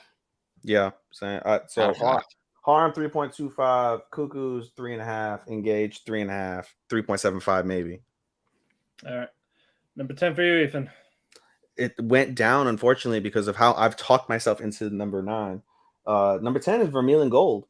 I enjoyed it very much. I thought it was the best of the ecchies because of the story that it provided. It was the best story by far in terms of what it was. And up until I talked myself into my number 9, I thought it was the best romance. That man learned to embrace the devil in essence and completely devoted himself to that woman, saying, I will go to the ends of the world with this woman. If the world is against us, then it'll be her and I against the world, because she's special to me and I love her.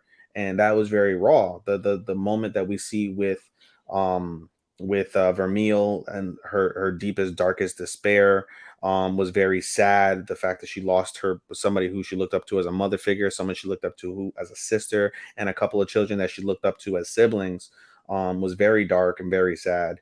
And it resonates in terms of how they continue the fight. And just on top of that, also just the fact that Alto is so fucking OP, like with his magic, is pretty fucking cool too. But I agree with what you guys are saying in terms of like the side characters didn't really mean a hell of a lot. And that was what it was. They didn't expand on the actual story as much as it was a good story. They didn't expand on it enough, I felt. There could have been more world building, and had they done more world building and mixed that in with the sexuality and the magic, they could have easily been able to progress into a season 2, I think, a lot better. They still may, but there's still that room for improvement from that standpoint. So Vermeil is my number 10. Number 10 Number 10, Classroom of the Elite. Okay.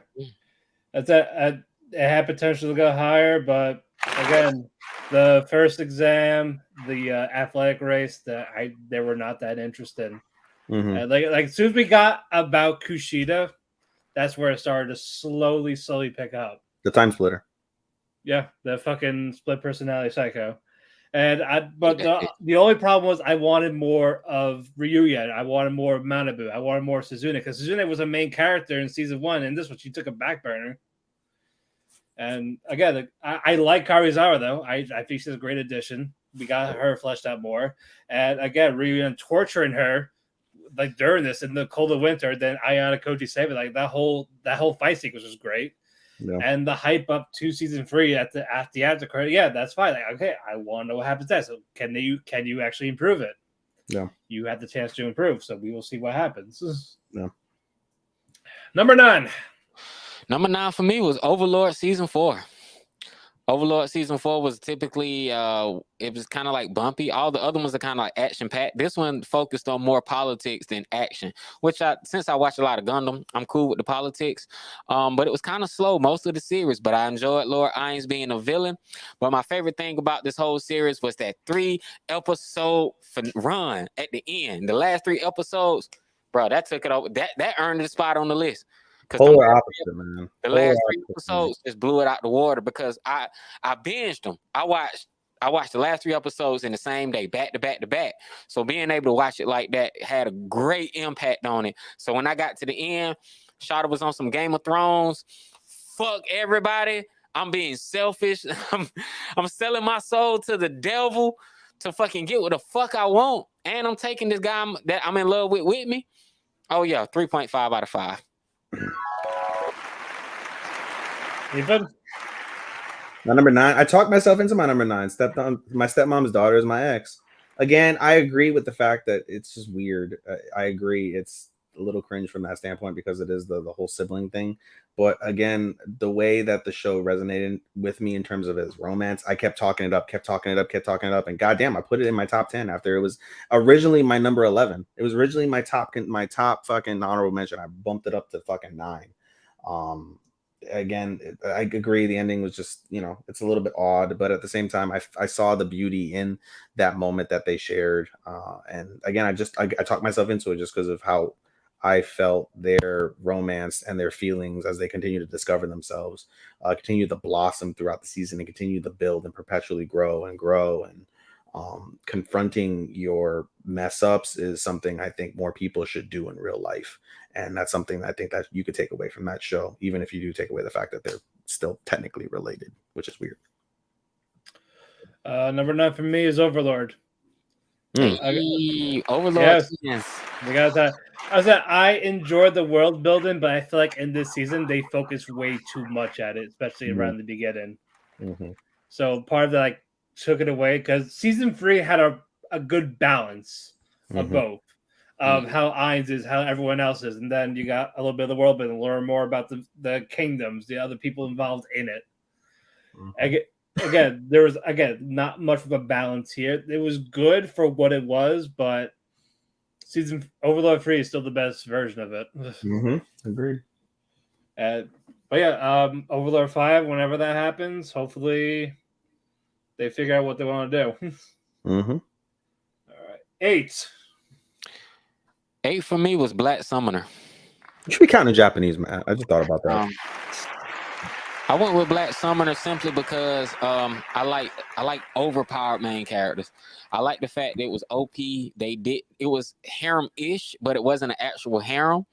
My only real complaint was in the end they didn't show me any of the cool shit that they gave everybody as far as their upgrades, and they focused on Kelvin, which was cool because I didn't expect him to chop Buddy's legs off. That was savage. That shit was savage. But yeah, other than that, Clothro, man, he was a dope ass, like that was my favorite fucking what you want to call that mascot character. So yeah, I like Gerard most, bro. Yeah, only thing they need is more formidable foes in the next season. I'm all on board. It's another 3.5 out of 5 for me.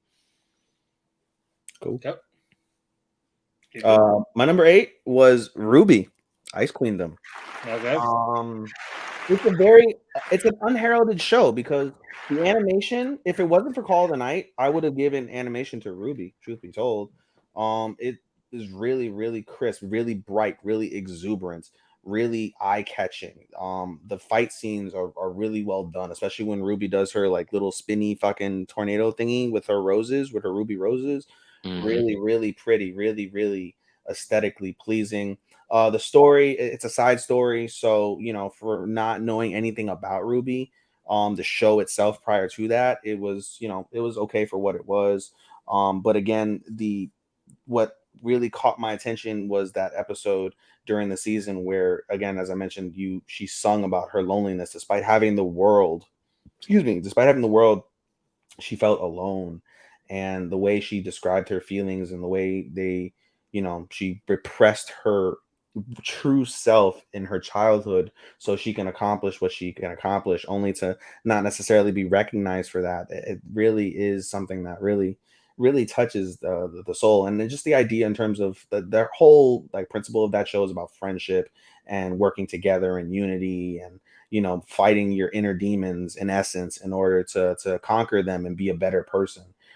That's really commendable, like I said, and all the other pieces throughout definitely help it. To me, it's one of the best soundtracks of the season. Really solid animation again. It's really unheralded, and it's not going to get the love it deserves because there's so many other great animes this season. But I want to give it love, so I'll give it 8. Okay. Number 8 for me, JoJo's Stone Ocean Part 2. Okay, it was very fun, but I know Part 3 is gonna blow it out of the water. I love Poochie and Dio together. Some of the fights are really fun, but also then again, some of the episodes were just okay. But with the ones that did matter, they mattered. So again, a lot of build up to get ready for the final part, and I can't wait for that to be animated. So I know that's gonna be a big one. So, but yeah, this is a 4 out of 5. Hey, yeah, I gave Ruby a 4 as well. Stepmom was 3.5. 7. 7 for me, man, was my favorite rom-com of the summer season, Rent a Girlfriend, season 2. Like I said, man, it ain't tricking if you got it. And Kazu was making it rain, man. So, hey, man, I enjoyed it, man. He upgraded. He's making it rain jizz because he keeps jerking off because he's a fucking putz. What the fuck he made it rain? Man, this show is immaculate as far as animation goes. There's nothing immaculate about this show. Man, the animation just looks like you can pause this nice. randomly every 2 minutes. You can just pause it and just be like, yo, the illustrations are just out of this fucking world. And the show got so many style points. Like the style points of the way that they write. I'll give you style points. The way that they write the subtitles, like in the show, incorporated the background subtext. Like, it just jumps off the page. Like, it's I love this shit, man. It's a 4 out of 5 for me. I don't think Rent a Girlfriend will ever accomplish 4 out of 5 unless Kazu gets the fuck one of these girls finally. Then he'll get a 4 out of 5. If he gets the Rent a Girlfriend, 4 out of 5, man. If he fucks the girl, it'll be 4 out of 5. I chose Overlord at 7. I rated it higher than you guys, but despite your complaints, you rated it higher. Yeah, despite my complaints, I rated it higher because I, like you guys, I enjoyed the world building a lot. I didn't mind it in the least. I agree from the aspect that there should have been a little less world building and a little more action. I'm the complete opposite of Star. Like, he loved the last 3 episodes. I thought the last 3 episodes drug it down for me. I enjoyed everything else up until like the last 3 episodes. Like for me, the show peaked, like truly peaked when the prince got decapitated. At that point, like, I get the idea of like, all right, well, Ainz is pissed off now he's gonna decimate everybody, and he did. But everything else with Renner and Climb and fucking, especially with fucking Cocutus and fucking and what's his name and Brain, as soon as that happened, I turned off. As soon as they jobbed that nigga out, I turned off. I turned off. It's like a girl riding you. She farts on your dick, bro. Like, that's literally what the fuck it felt like, bro. That princess fed them kids their last meal and just left them there to die, and then danced. She was fucking Elsa from Frozen. For real. I hated her. I liked her. She needs to die. She needs to die. I love her, bro. I don't say that about none of the other characters in Overlord. I love Baby Albedo. That bitch needs to die. DIEEEEE. Nah, that bitch sex. Baby Albedo. Bro, somebody needs to rip her fucking wings off her fucking back, shove them up her ass and up her twat, and fucking fill her with fucking Lord knows what the fuck if she dies. Too late. I said this was gonna happen. Straight up. Number 7, Yakuza's guy who's babysitting. What? Yeah. Number 7. 7, man. Again, these other ones were better. I still had not forgiven it for the "and then he woke up" episodes. Oh. Again, there were some episodes that were really good. Some were just they were fine. Like it's like a regular cozy type slice of life. You really demoted it at least a half a star because of that single episode. Yes. Oh my god. Yes. Jesus. If you do that anywhere, I will automatically debunk you. Debunk. I hate "and then he woke up." None of it happened. I don't care how good you are. If you do that, you're done. You're done. Damn. Don't care. How dare you? That's worse than him having fucking rent a girlfriend at 7 to me. I mean, I had it at 7. You gonna hate my 6 then? I did hate your 6. I almost didn't let you on the show because I saw your 6. I was like, how the fuck? But we figured out your top 5. It's just a matter of what order you put them in. Number 6. Number 6, man. This is the Crunchyroll's 2018 Anime of the Year sequel, Made in Abyss, Golden City of the Scorching Sun. Like I said, animation was gorgeous. It was gruesome. My big pick was literally the first episode. I get pedophilia, I get sexual assault, and I get rape. Like, it was heavy. First episode was just, I didn't have to see that girl. Like, I seen Goblin Slayer, but I didn't think I need to see another rape scene in the first episode. That shit was, by the time you got to the end and you got to eating the babies and like, it was just so much pain, but it was so good. It was so good. Honestly, this show almost made my top 3, but one show came out of nowhere and bumped it up, and then another show had a last episode that was phenomenal, and that just bumped this to 6. This was gonna land at 5 until somebody season finale blew me out the water. So it's a 4 out of 5 for me.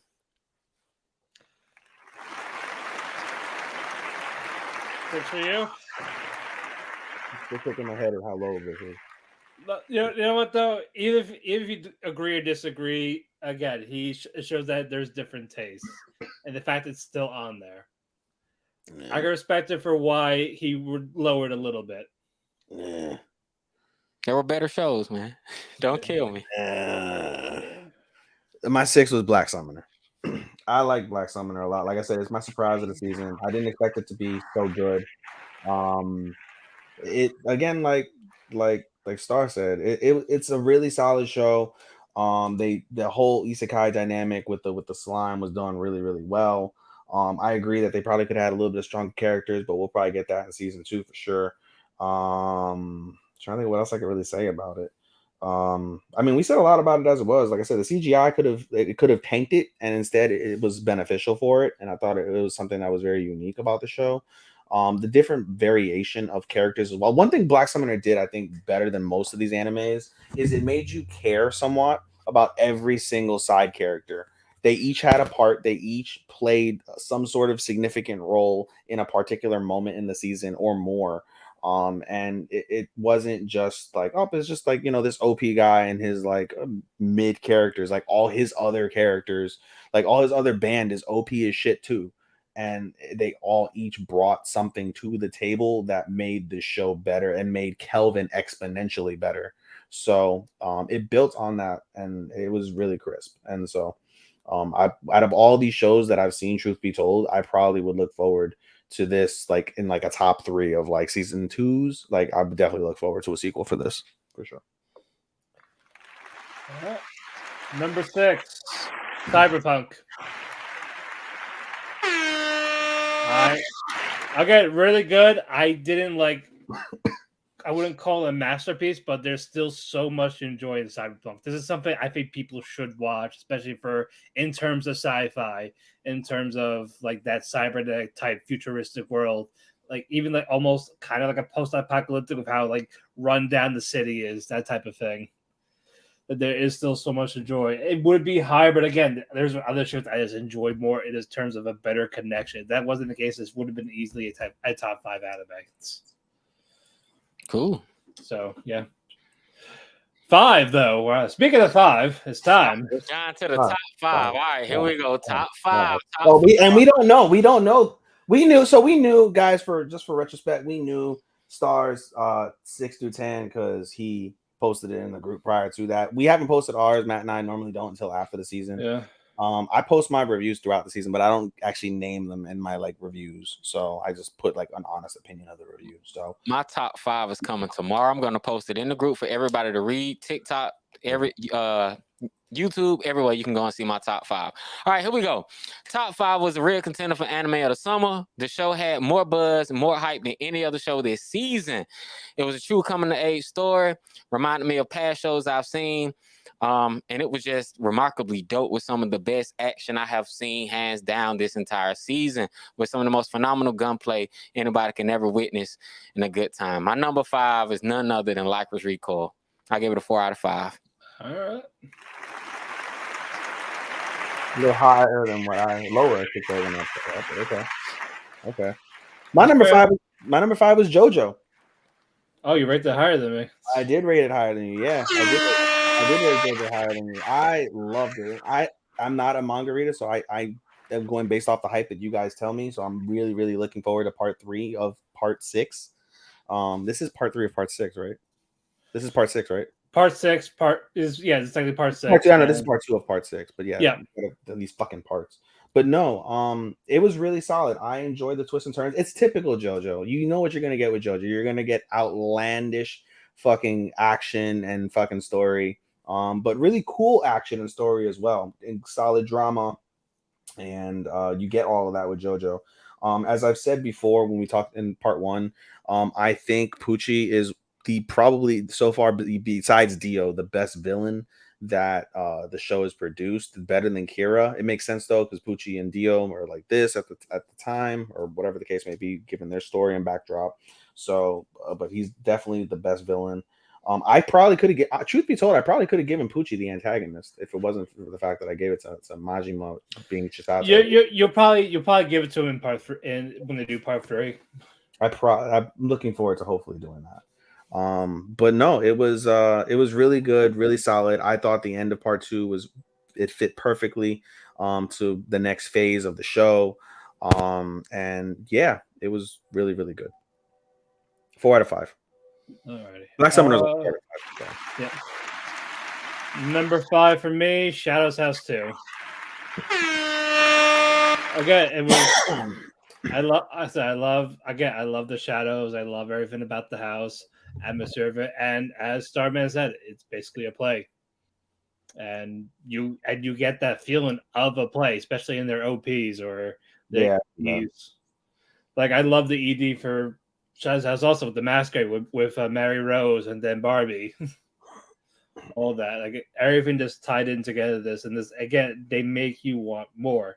And that's why I am excited for season 3. Oh, absolutely. Number 4. I would like it. All right. All of these are must sees. If everyone, all of these. Yeah, at this stage, when you're in the top 5, it's must see. Every one of these you got to see. But since we are talking shadows, let's stick with it. Number 4 for me was Summertime Rendering. Disney bought the rights and fumbled the bag. This show was supposed to have so much hype, but no one could find it. You couldn't stream it legally, and that was the biggest damn shame because this show was an adrenaline rush. If you like Ray Zero, you'll love it. And it's like, if you like M. Night Shyamalan, he put him to shame with all the twists that kept coming after this one. After episode, it's chess moves. Like Shinpei tried to get his Lelouch on with all these chess moves. I really fucking dig it, man. It's a 4 out of 5 for me, man. Summertime Rendering 4 out of 5, coming in at number 4. Ethan? Call of the Night was my number 4. Call of the Night was my number 4. It was, again, aesthetically absolutely gorgeous. A visual what's the word I want to use big words because it deserves these big words. A visual I don't know the word I'm looking for. It's late. It's 1 a.m. as we're recording, guys, for those who hear us. We're almost done, guys. We're almost done. But no, Call of the Night, again, wonderful. Wonderfully animated, visually stunning. The story that we get with Ko and Nazuna, it progresses really, really well. It's one of the comedies of the season. If it wasn't for that I put for My Hero Ovas, I probably would have put Call of the Night because the comedic timing is excellent throughout the season. Ko is a wonderful guy. Nazuna and her quirks are hilarious. The side characters, they come and go, so I would have liked to see maybe a little bit more with a couple side characters, but it wasn't bad by any stretch of the imagination. They're definitely cool homies for Ko, and they're really, good side pieces, you would say. But again, the main story is just it's it's really something that you can enjoy. I thoroughly enjoyed watching every single episode, whether even the stories that felt like a couple of the episodes that felt like filler. It was still really enjoyable. And like I said, one of the closing scenes of that season one, when he swooped in and did the opposite of what happened in episode one, where Nazuna was buying the beer and he swooped in like, "Oh, you're buying beer, that's what's up." And like that look, that raw look, like, "Yeah, I'm that nigga. I made it. I found you, bitch." Like that feeling. Oh man, I jumped up out of my seat. I was like, "Yo, let's go!" And then the kiss, as I said multiple times already tonight, it's the most raw. Feminine. It is the most raw piece of femininity that you will see across any anime this season, because of the significance of what that kiss meant, the changing of Nazuna from that moment. And I bet you anything, if they do the part 2, you're gonna hear part of the conversation that she had with the other vampires, and it's gonna open up. So like you'll see it opens up something in her head in terms of being more feminine and embracing that side of like really like going within your estrogen. And so yeah, but this was spectacular. I can't wait for season 2. Again, we mentioned the soundtrack as well. OPED overall soundtrack, really, really solid, really, really catchy, really, really, something that you can really dig in and really feel the vibe. This is such a vibes anime, from the animation to the soundtrack to the characters involved. It's got all the vibes. So this was a 5 out of 5 for me. All these 4 through 1 now, 5 out of 5. Oh man. All right, Call the Night as well. That's my number 4. Again, I talked about it way too much. They were best couple, best romance, best boys, animation. They took a lot of awards. I think they took the most out of my whole thing. And again, it's just hard to disagree with them with everything they have done. They've done everything well. It is Starman said about incorporating like hip hop type thing into it with the music. It's again, I agree. It fits. They did nothing bad at all. No. So yeah, Call the Night number 4 for me. 4.5. Hey. All right, number 3. Top 3. All right, we're down to the top 3, man. Top 3 is when it really gets good. All right, man. Number 3 was one of my absolutely most anticipated anime of the whole summer season. I was looking forward to this shit since they announced it was getting to season 2, and that is Shadow's House season 2. It's my number 3. Shadow's House, man. Like I said, it was a lot of revelations that happened. They gave me so much eye candy, kawaii, ooh, like just everything, like. I just loved everything about all the characters. Like the end, they gave us action. I didn't even expect no action, but they gave us action. They gave us a surprise backstory, new characters, and made us care about the new characters when we got the new characters. I didn't expect to care about Anthony and his shadow, and then you find out what you find out for those who haven't seen it. And Rosemary and Mary Rose's art and everything that they had going on was just incredibly dope. I like Kate stepping up, Meliko and Kate flipping the coin and both supporting each other from season 1. It was just a dope dynamic. I cared about Sean. I cared about John. I cared about everybody else. It was dope, man. It's a 4.5 out of 5. 4.5 for me out of 5, man. Shadow's House, man. Only gripe, if I got to give it a gripe, is you got to see season 1 to really care about it. Yeah. Also more Edward. Yeah. Cool. All right. Number 3. For me, was Yakuza's Guide. Yakuza's Guide, other than Abyss, Yakuza's Guide made me feel. If you're an anime that makes me feel, I'm yours. I am 100% yours. Yakuza multiple times made me feel, and I've said it before. When it came to Yayaka is an exemplary example of what you'd want in a daughter.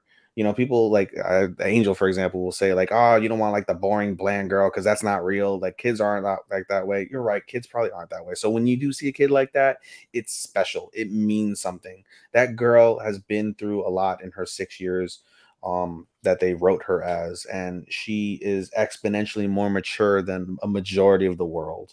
And I think that although not real, is truly special.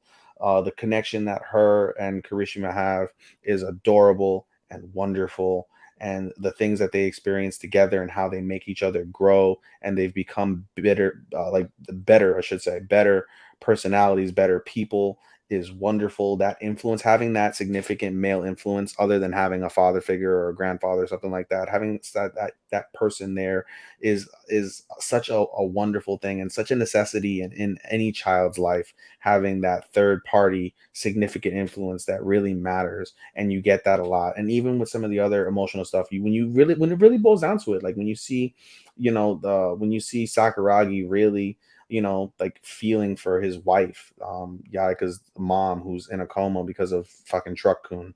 When you see Kirishima have these flashbacks of his family, who he truly loved his family, and he didn't get to experience much of that because they died young, and he grew up alone. He had a rough childhood. And he grew up in a bad crowd, perhaps, and that's why he turned to the Yakuza. And to see how he's grown from that, and to see the connections and the bonds that all these other people have. This is another show where every side character, for the most part, plays a significant piece in the show. But at the end of the day, the show revolves around Kirishima and Yaika, and the emotion that they're able to invoke throughout the series with their various exploits is something that really, really hit and was really, really good. So if you make me feel, I'm indebted to you. I can definitely tell you I shed several tears at a couple points during this season, and so that's why I have it so high up at 3 compared to y'all. All right, number 3, Light Horse Recoil. Again, it was a fun one. Chisao's great. Takeda's great. The whole staff, like the hacker, the drunk, they all felt important. They all had a role to play, and they did what they had to do, and it worked. Everyone had chemistry.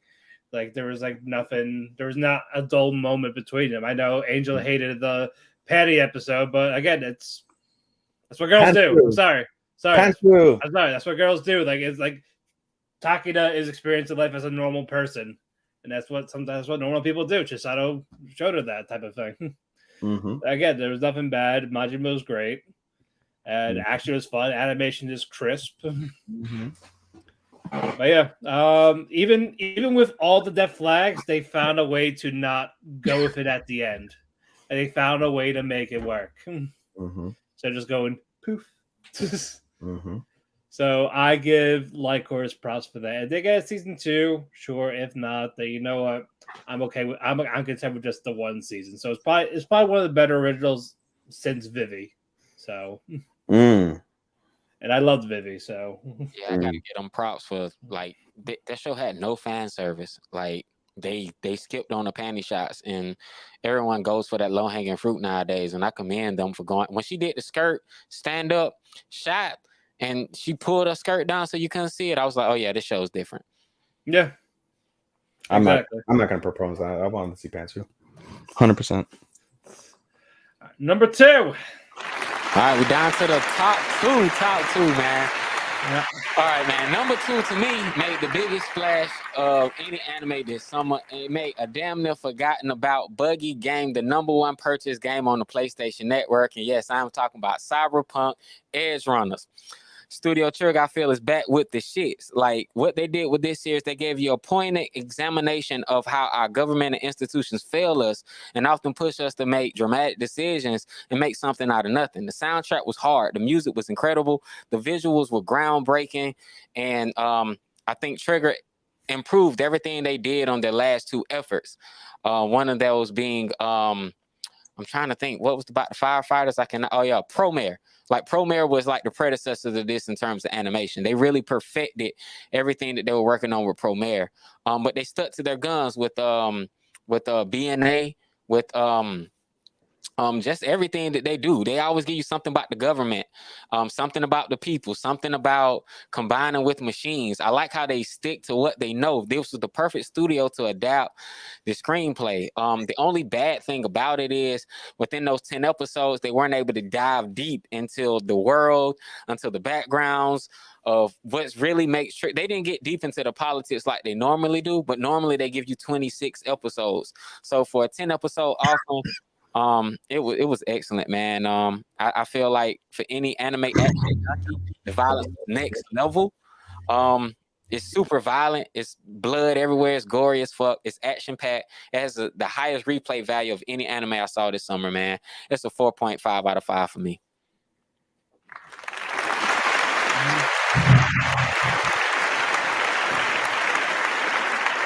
Number 2. Sorry, I've been paying attention to my cat because they want to fuck around my shoes. Goddamn cat. My number 2 was like Horus. I almost put it at 3. I really wanted to give Yakuza's Guide 2. But like Horus is just more enjoyable. Everything about the show, we can keep talking about the show nonstop, but everything about the show hits. There was not a single bad episode. Again, the gunplay is exceptional, raw. The story, the real true story of what the meaning, how you perceive your life and how you want to live your life, is something that truly is commendable. The fact that you have like a down ass girl who basically had the world turn against her in Takina and had this just like mentality, like this kind of dark mentality, and have somebody like Chisato completely turn her around is so wonderful. The story of Yoshi and Mika is very powerful, and it's funny at first because like, oh, they're gay lovers, but like when it really boils down to it, like when it was all said and done, like it was one of the most powerful proponents of the show that you could really watch. And even again, as I mentioned, how Chisato's personality and being is so infectious. The hard-nosed fucking director of the like Horus group was, they're like, well, she is what she is, let her be. She's gonna die anyway. But by the end of it, it was, really like a true respectful thing. Like, yo, like she is the best like woman around. Like we would not be able to, like, none of this would be possible without Chisato. Chisato is the fulcrum at the end of the day, you know what I'm saying? And so it's undeniable how important and how critical she plays for that series. She drives everything forward. All the other characters are better because of her, and yet she's better because of all the other characters that are around her. Every single character plays a vital role. They build her up, they build the show up, they build the series up. Everything, it just is elevated on a higher platform because every single thing hits your antagonist, your protagonist, your story, your bits of fan service. As you said, I prefer more fan service, but I'm not going to complain about what I saw. It is unique from that standpoint that it doesn't go for that low-hanging fruit. Zero doubt. Even if I don't like it, it is very unique. It is very poignant that it is worth noting that it doesn't do those things. And so if you love, I think that's a good point, Star, when you said like, hey, it's a slice of life with extreme action. That's a fair thing to say. And so if you enjoy slice of life anime, but you enjoy hard hitting action, if you enjoy beautiful, crisp animation, wonderful soundtrack, and it is kind of in essence like a coming of age, because all the girls, they grow up, they get better because of their circumstances. And so I didn't want to really delve too into, because I didn't think that there was much to talk about that you guys haven't already covered. But the more you think about it, the more you like really think about that show, the more like there is to talk about, and the more that you want to recommend that to people to watch. Out of all the shows, I think this season 1 through 10, the one that you would definitely recommend people catch first primarily is definitely like Horus, even above the number 1 for me. It deserved all the hype it got. Like it had all that hype for a reason. I can't even deny the hype. Yeah. It was well deserved hype. And I almost didn't watch it. I was like, guys, Charlie. I told you to watch it. Yeah, and I was like, well, fuck it. I dropped 2 shows already, so I might as well. It looked like a Kyoto animation show. That's why I watched it. Yeah. It looks like something like Kyoto Annie. I think it's like a love letter to Kyoto Annie, honestly. But it hit. It hit. It did. Number 1. Well, Matt still got his. Oh, yeah. Sorry. Go man. Wow. I'm tired. Goddamn it. I gotta give me 1 second. I need to really think, because I don't want a mistake like I did in Winter where I put Demon Slayer over Vanitas, even though I don't want that mistake because Vanitas was better than Demon Slayer. So I'm trying to. So you're still undecided. Made in the Abyss. Oh, You flipping a coin? Like, Just look at everything back and forth. I'll get to number one later, but Made in Abyss.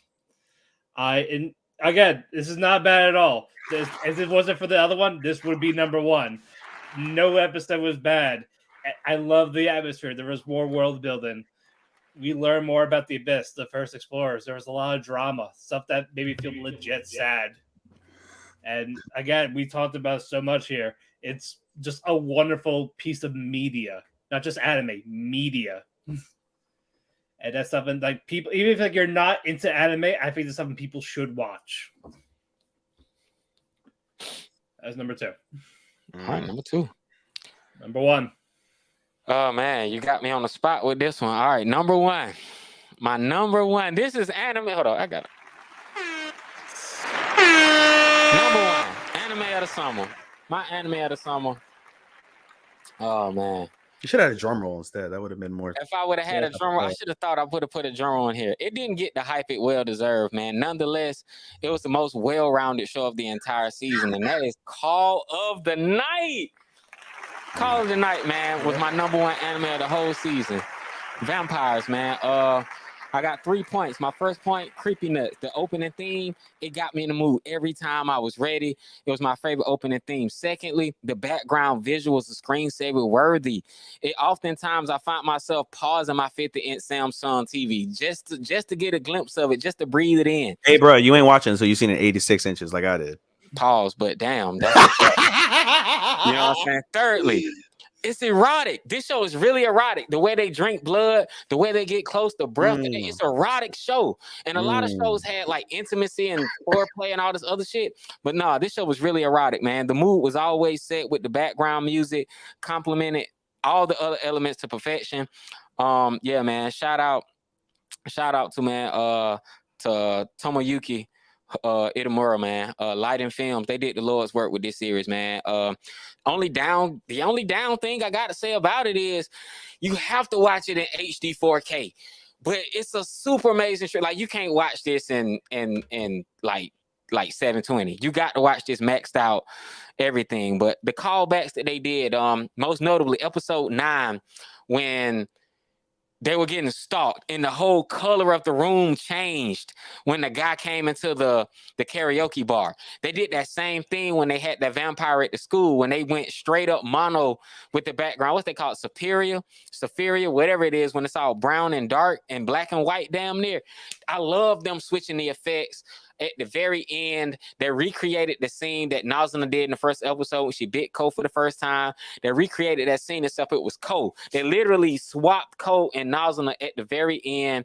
That kiss was sweet. I love seeing Nazuna just woman up and really like let him in. And I like the adventures, the music, the backgrounds, the visuals, everything. I can keep going on and on, but aesthetically pleasing. I don't do this shit often, y'all. I don't give out 5s, but the dub is even good, man. It's a 5 out of 5 for me. I can't say nothing negative about this show. Call of the Night is the one anime. If you ain't no action junkie, you know what I'm saying, and you just like slice of life and you like just good stories, man, Call of the Night is where it's at, man. That's my favorite anime of the whole summer.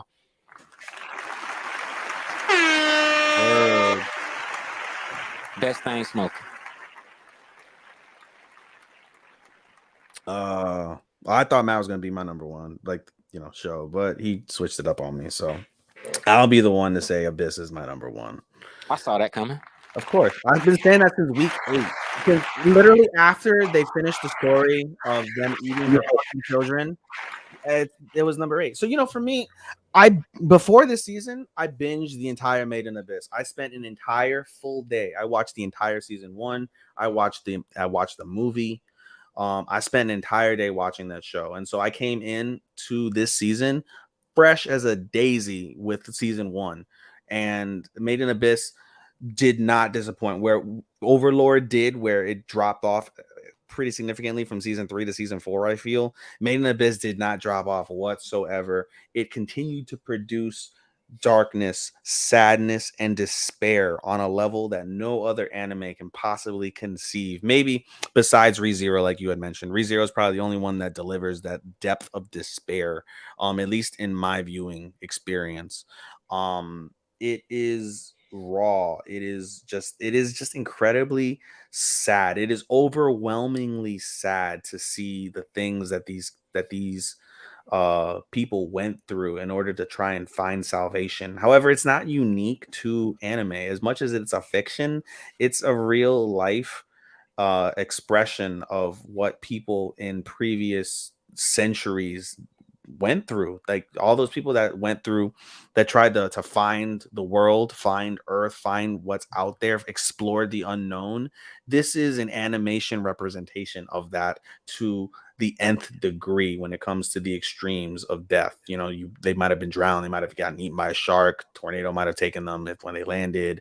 You know, various natural disasters may have occurred to end those people's lives. It's not on the same level that this show has produced, where you literally turn into not human. You literally turn into a creature beyond comprehension simply for walking up a level. Like, that is just so raw and so sad. And again, the depths of survival, you know, you see cannibalism. It's not unheard of in reality. You know, everyone's always talking about Dahmer and cannibalism. Like, that's not new. You know, the people did that way back when in order to survive, not because they were sick individuals. And so they did that to survive. And it doesn't make it, you know, in today's world, it's still wrong, and it doesn't make it any less wrong, any less sad because they did that. But just to see that, you know, play out on screen is really, really, really, really tough to see. Again, I didn't get emotional like Matt did watching the show, which is why I'm surprised he didn't make it number one. But I just felt sad. That's all I feel when I see Abyss, is just sadness. And you know, though every season, the first two seasons and the movie, they end with a little ray of hope for you to kind of leave up on, so it's not completely disastrously depressing. It's still unique in that aspect because of how heavy the show is. There aren't many anime that you'll watch that are the level of heavy that Abyss is, and it does not get, more than any other show by far, in my opinion, it does not get the love that it deserves. It doesn't get the respect it deserves. It's that cutesy aesthetic. I think it's that cutesy character design that throws people off. It's nothing like it. I heard, you see, Made. You're right. You see Made in the Abyss, and it's like, oh, it's a little children anime, and that's what they think. Because that's everybody who I try to put on that show. They like, nah, man, I ain't into this little kid shit. I'm like, bro, this shit ain't for kids. It's not for kids. It is not. It is. Watch season 1 and 2 on High Dive. Like, go do that shit.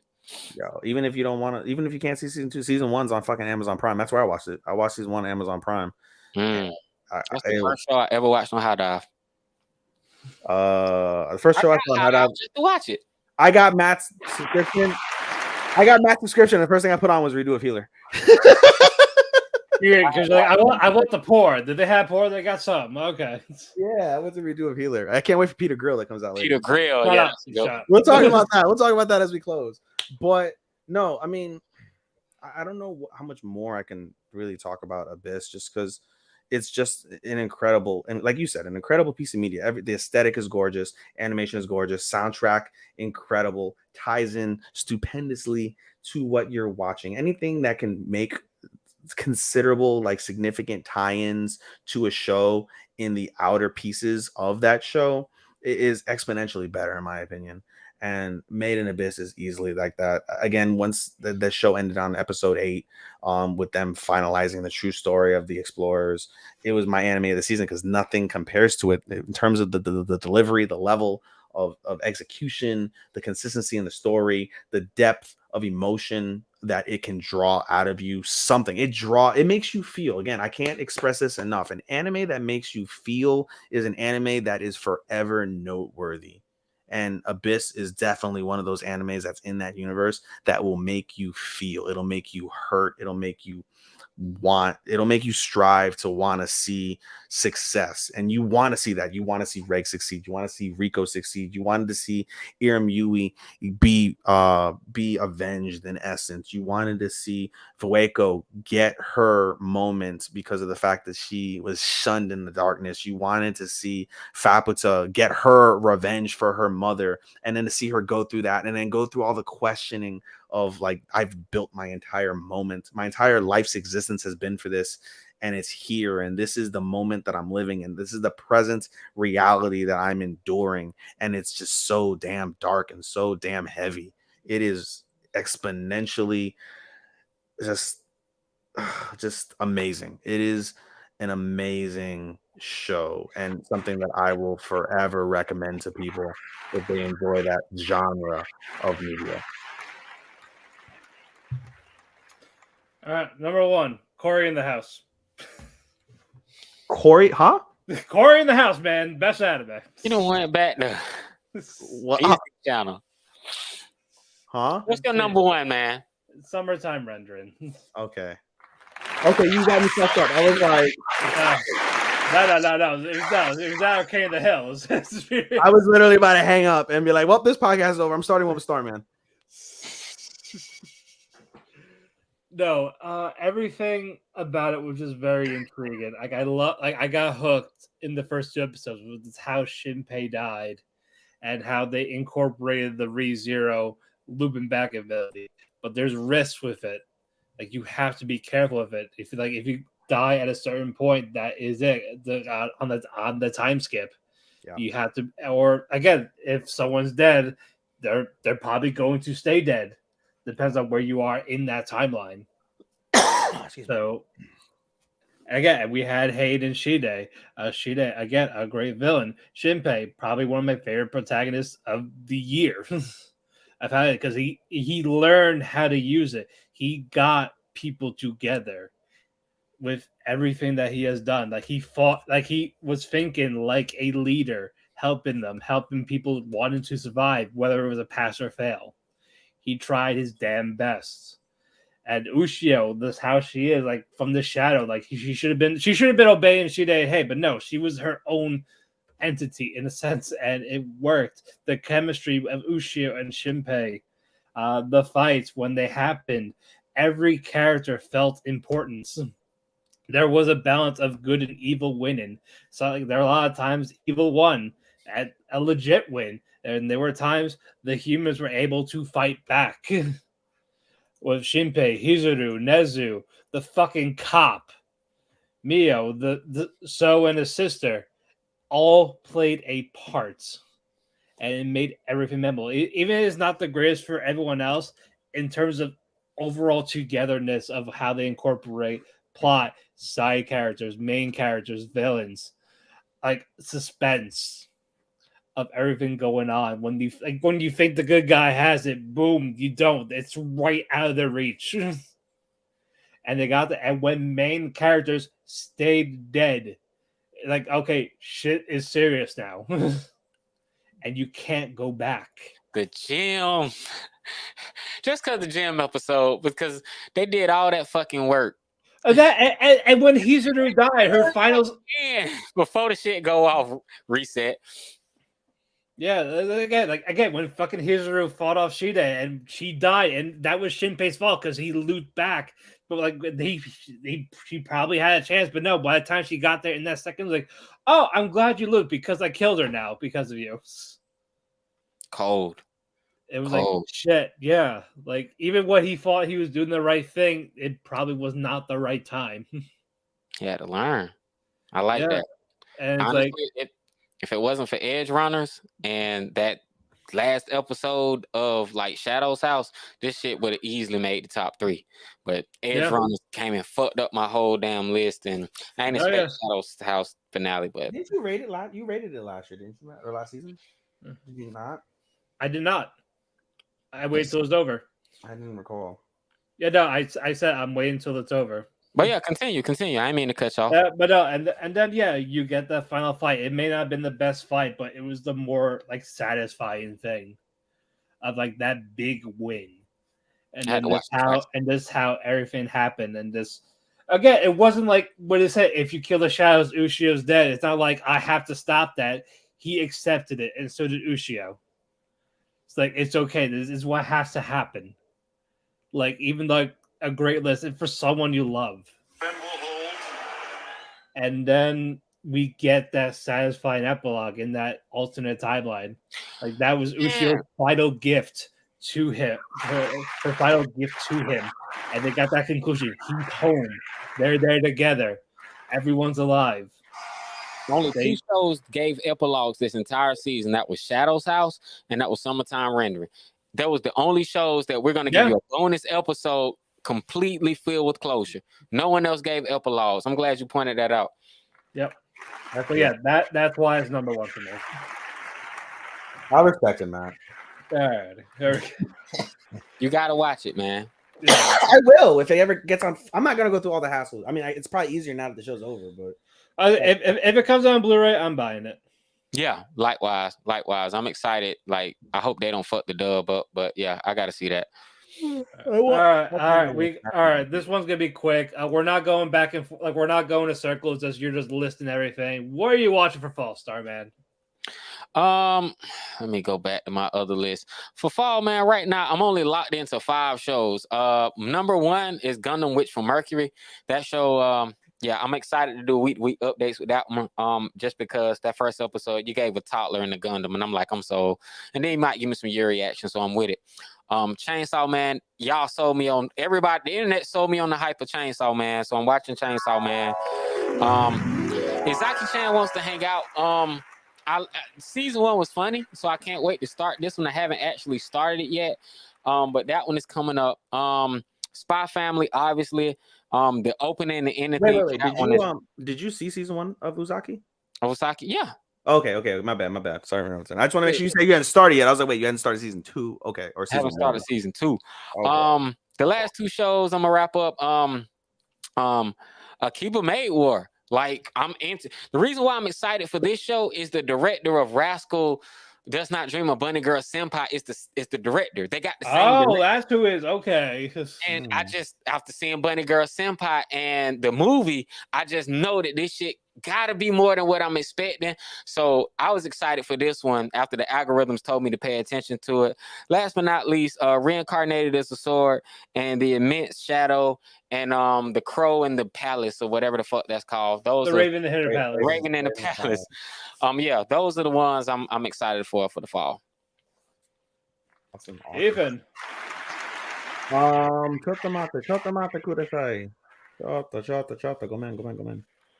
Hi, wakarimashita. Hi. Okay, there we go. All right. So, what's it called? Like Star, Chainsaw Man for sure. Spy Family, Kortsu for sure. My Hero for sure. To Your Eternity when it fucking drops in 3 more weeks for sure. I will be watching Bleach.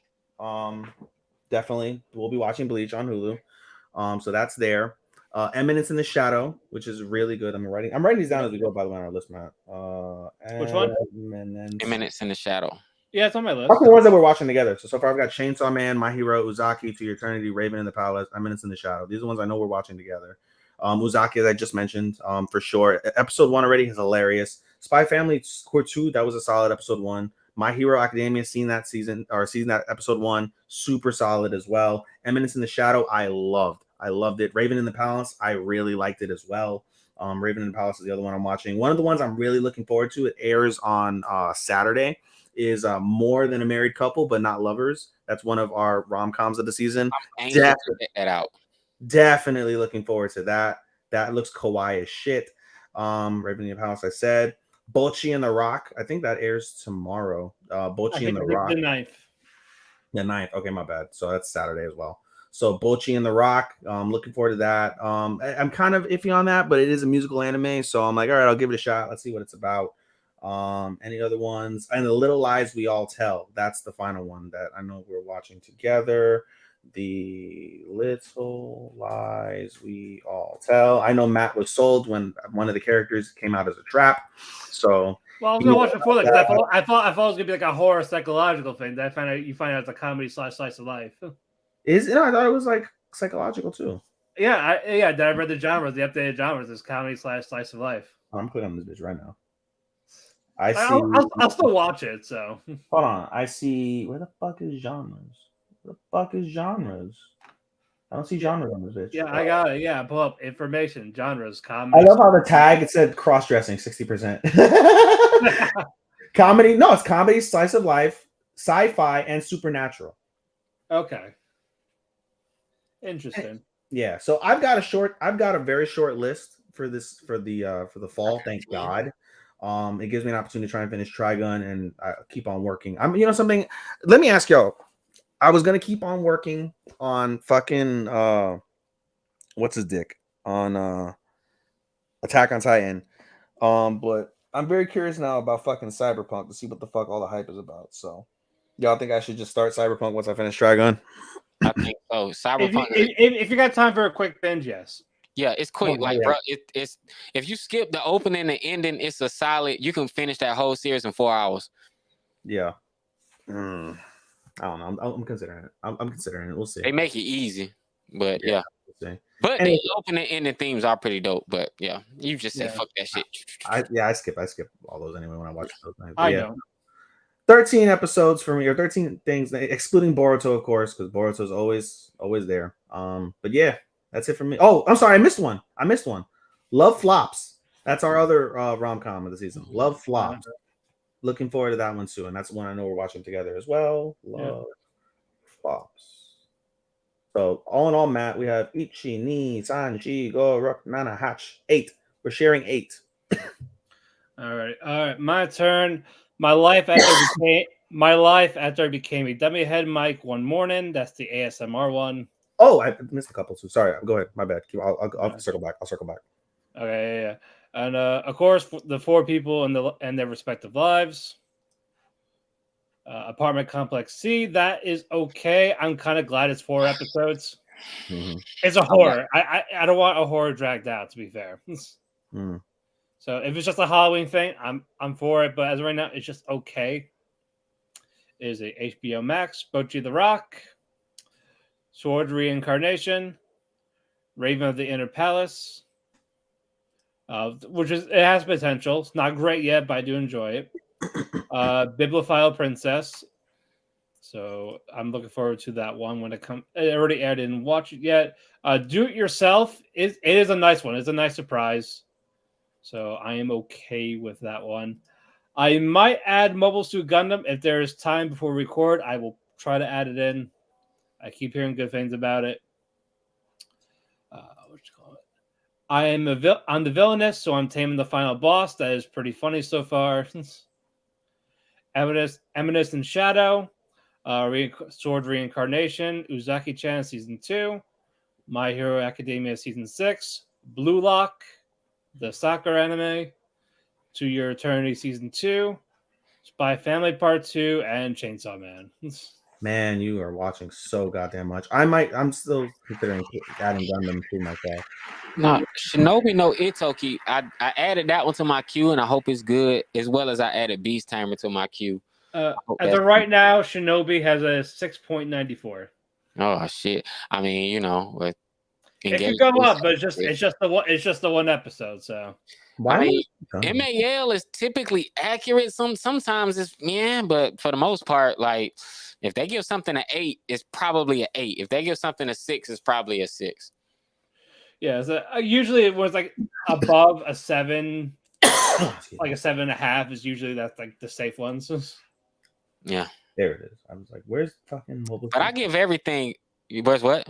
No, I was looking for where's Mobile Suit Gundam on the analyst. Yeah, I give everything 3 episodes. I'll pick up 20 shows, watch 3 episodes, and probably drop 5 shows. And then I'll keep going. And along the way, if I get bored, I'll try to stick with it once I get past 3 episodes. But typically, I'll give every show a 3-episode shot. Like, that's the rule I'll stick to. You get 3 episodes to wow me over. It's usually 3 to 5 for me, depending on what the plot is. Yeah, if you're at 5, you might as well go to 6. And if you're at 6, you might as well just finish it. Go to 12. Yeah. If it's 3 to 4, I definitely think it is. The other 2 that I forgot to miss, that I missed rather, were Cool Doji. I think it's Cool Doji is what it is. Play Cool Guys, yeah. Yeah. That looks fucking funny. And then Peter Grill. I didn't even know that was coming back. I was I said Peter Grill for a reason. Yeah, Peter Grill. He was serious. I was serious. It's gonna be a high dive. Yeah, that's a high dive exclusive. I like that. Yeah. Even though I saw it on Crunchyroll. One first. show that was a summer show, it's not an honorable mention, but it dropped in the summer, but it made absolutely no impact, was Kaguruguri Twins. I just felt I needed to mention that because Did you watch? I forgot that aired. It was better. It's better than season 2, but it's still not as good as season 1. Did you watch what the fuck? Bastard, have you met her? Have you met? Oh yeah. I love the original. The new one is horny as fuck, but I'm taking my time watching it. I'm slow burning. I'm not in a rush to finish it. I'm taking my sweet time watching Bastard. I haven't seen. Yeah, that one dropped in spring, and then this one dropped in summer. Yeah, we were gonna watch it, but we haven't. It's horny as fuck though. It's edgy than a motherfucker. Is it? And all that shit. It's I'm anxious to see how that story turns out though. And then they got some of the original voice actresses to return, which I thought was dope. I think thought it was an original. I didn't realize it had a one before. It came out a long time ago. Wendy Lee surprised her role as Archie's Nay, I believe, and I thought that was pretty dope because I was like, damn, Shawty, you did this shit 25 years ago. Pay her. 30 years ago. Shit. Pay that woman, bro. That's what they did. Excuse me. All right, closing thoughts as we close up summer. Summer was fun, man. A bunch of rom-coms came out in spring, man. Summer kind of mixed it up a little bit. I took on more than I was anticipating, but I still had fun. I feel like I need to watch Bleach because I made such a fuss about it coming on Hulu. But if they don't get summertime rendering, I feel like Disney doesn't understand the point. I'm disappointed that show didn't get the hype it deserved, but I'm buying everything in my top 3. I'm buying Shadow's House as soon as Funimation and Crunchyroll put that Blu-ray dual disc out, man. Monogatari. I kind of want to watch Monogatari series now because the director of Call of the Night did the Monogatari series. Okay. I might jump on it. Who knows? Alrighty. We talked our cake. We had our cake. We had so much cake. We're in a diabetic food coma. I'm sure Sean won't mind the plugs, but thank you, Starman, for joining us. Yes. Thank you for having me, man. Again, if you want to come for the Fall Awards, you're more than welcome. We'll be happy to have you. I can't wait to have you guys on the Ninja Please podcast, man. I think y'all will have some fun. You let us know when. We'll figure this out. Yeah, buddy. You were supposed to have me on, and you never said shit. And then I was like, well, I'm not going to bother him about it. Man, co-host shit came up, and we just had to rock the show. Like, if we miss the show, we got to game back up because we don't just talk anime. And I'm the big anime guy, but one of our main guys talks video games. Another guy, he talks a lot of black TV shows, or just TV shows and movies in general. So right now we're covering a whole lot going on. But I can't wait to have you guys on. I'll probably do it in a week or two. Just to talk anime, especially when this fall season really heats the fuck up. I gotta catch some more anime movies though. I would like to do an anime movie special with y'all one day. I think that'll be dope because there's so many good movies that come out that get glossed over.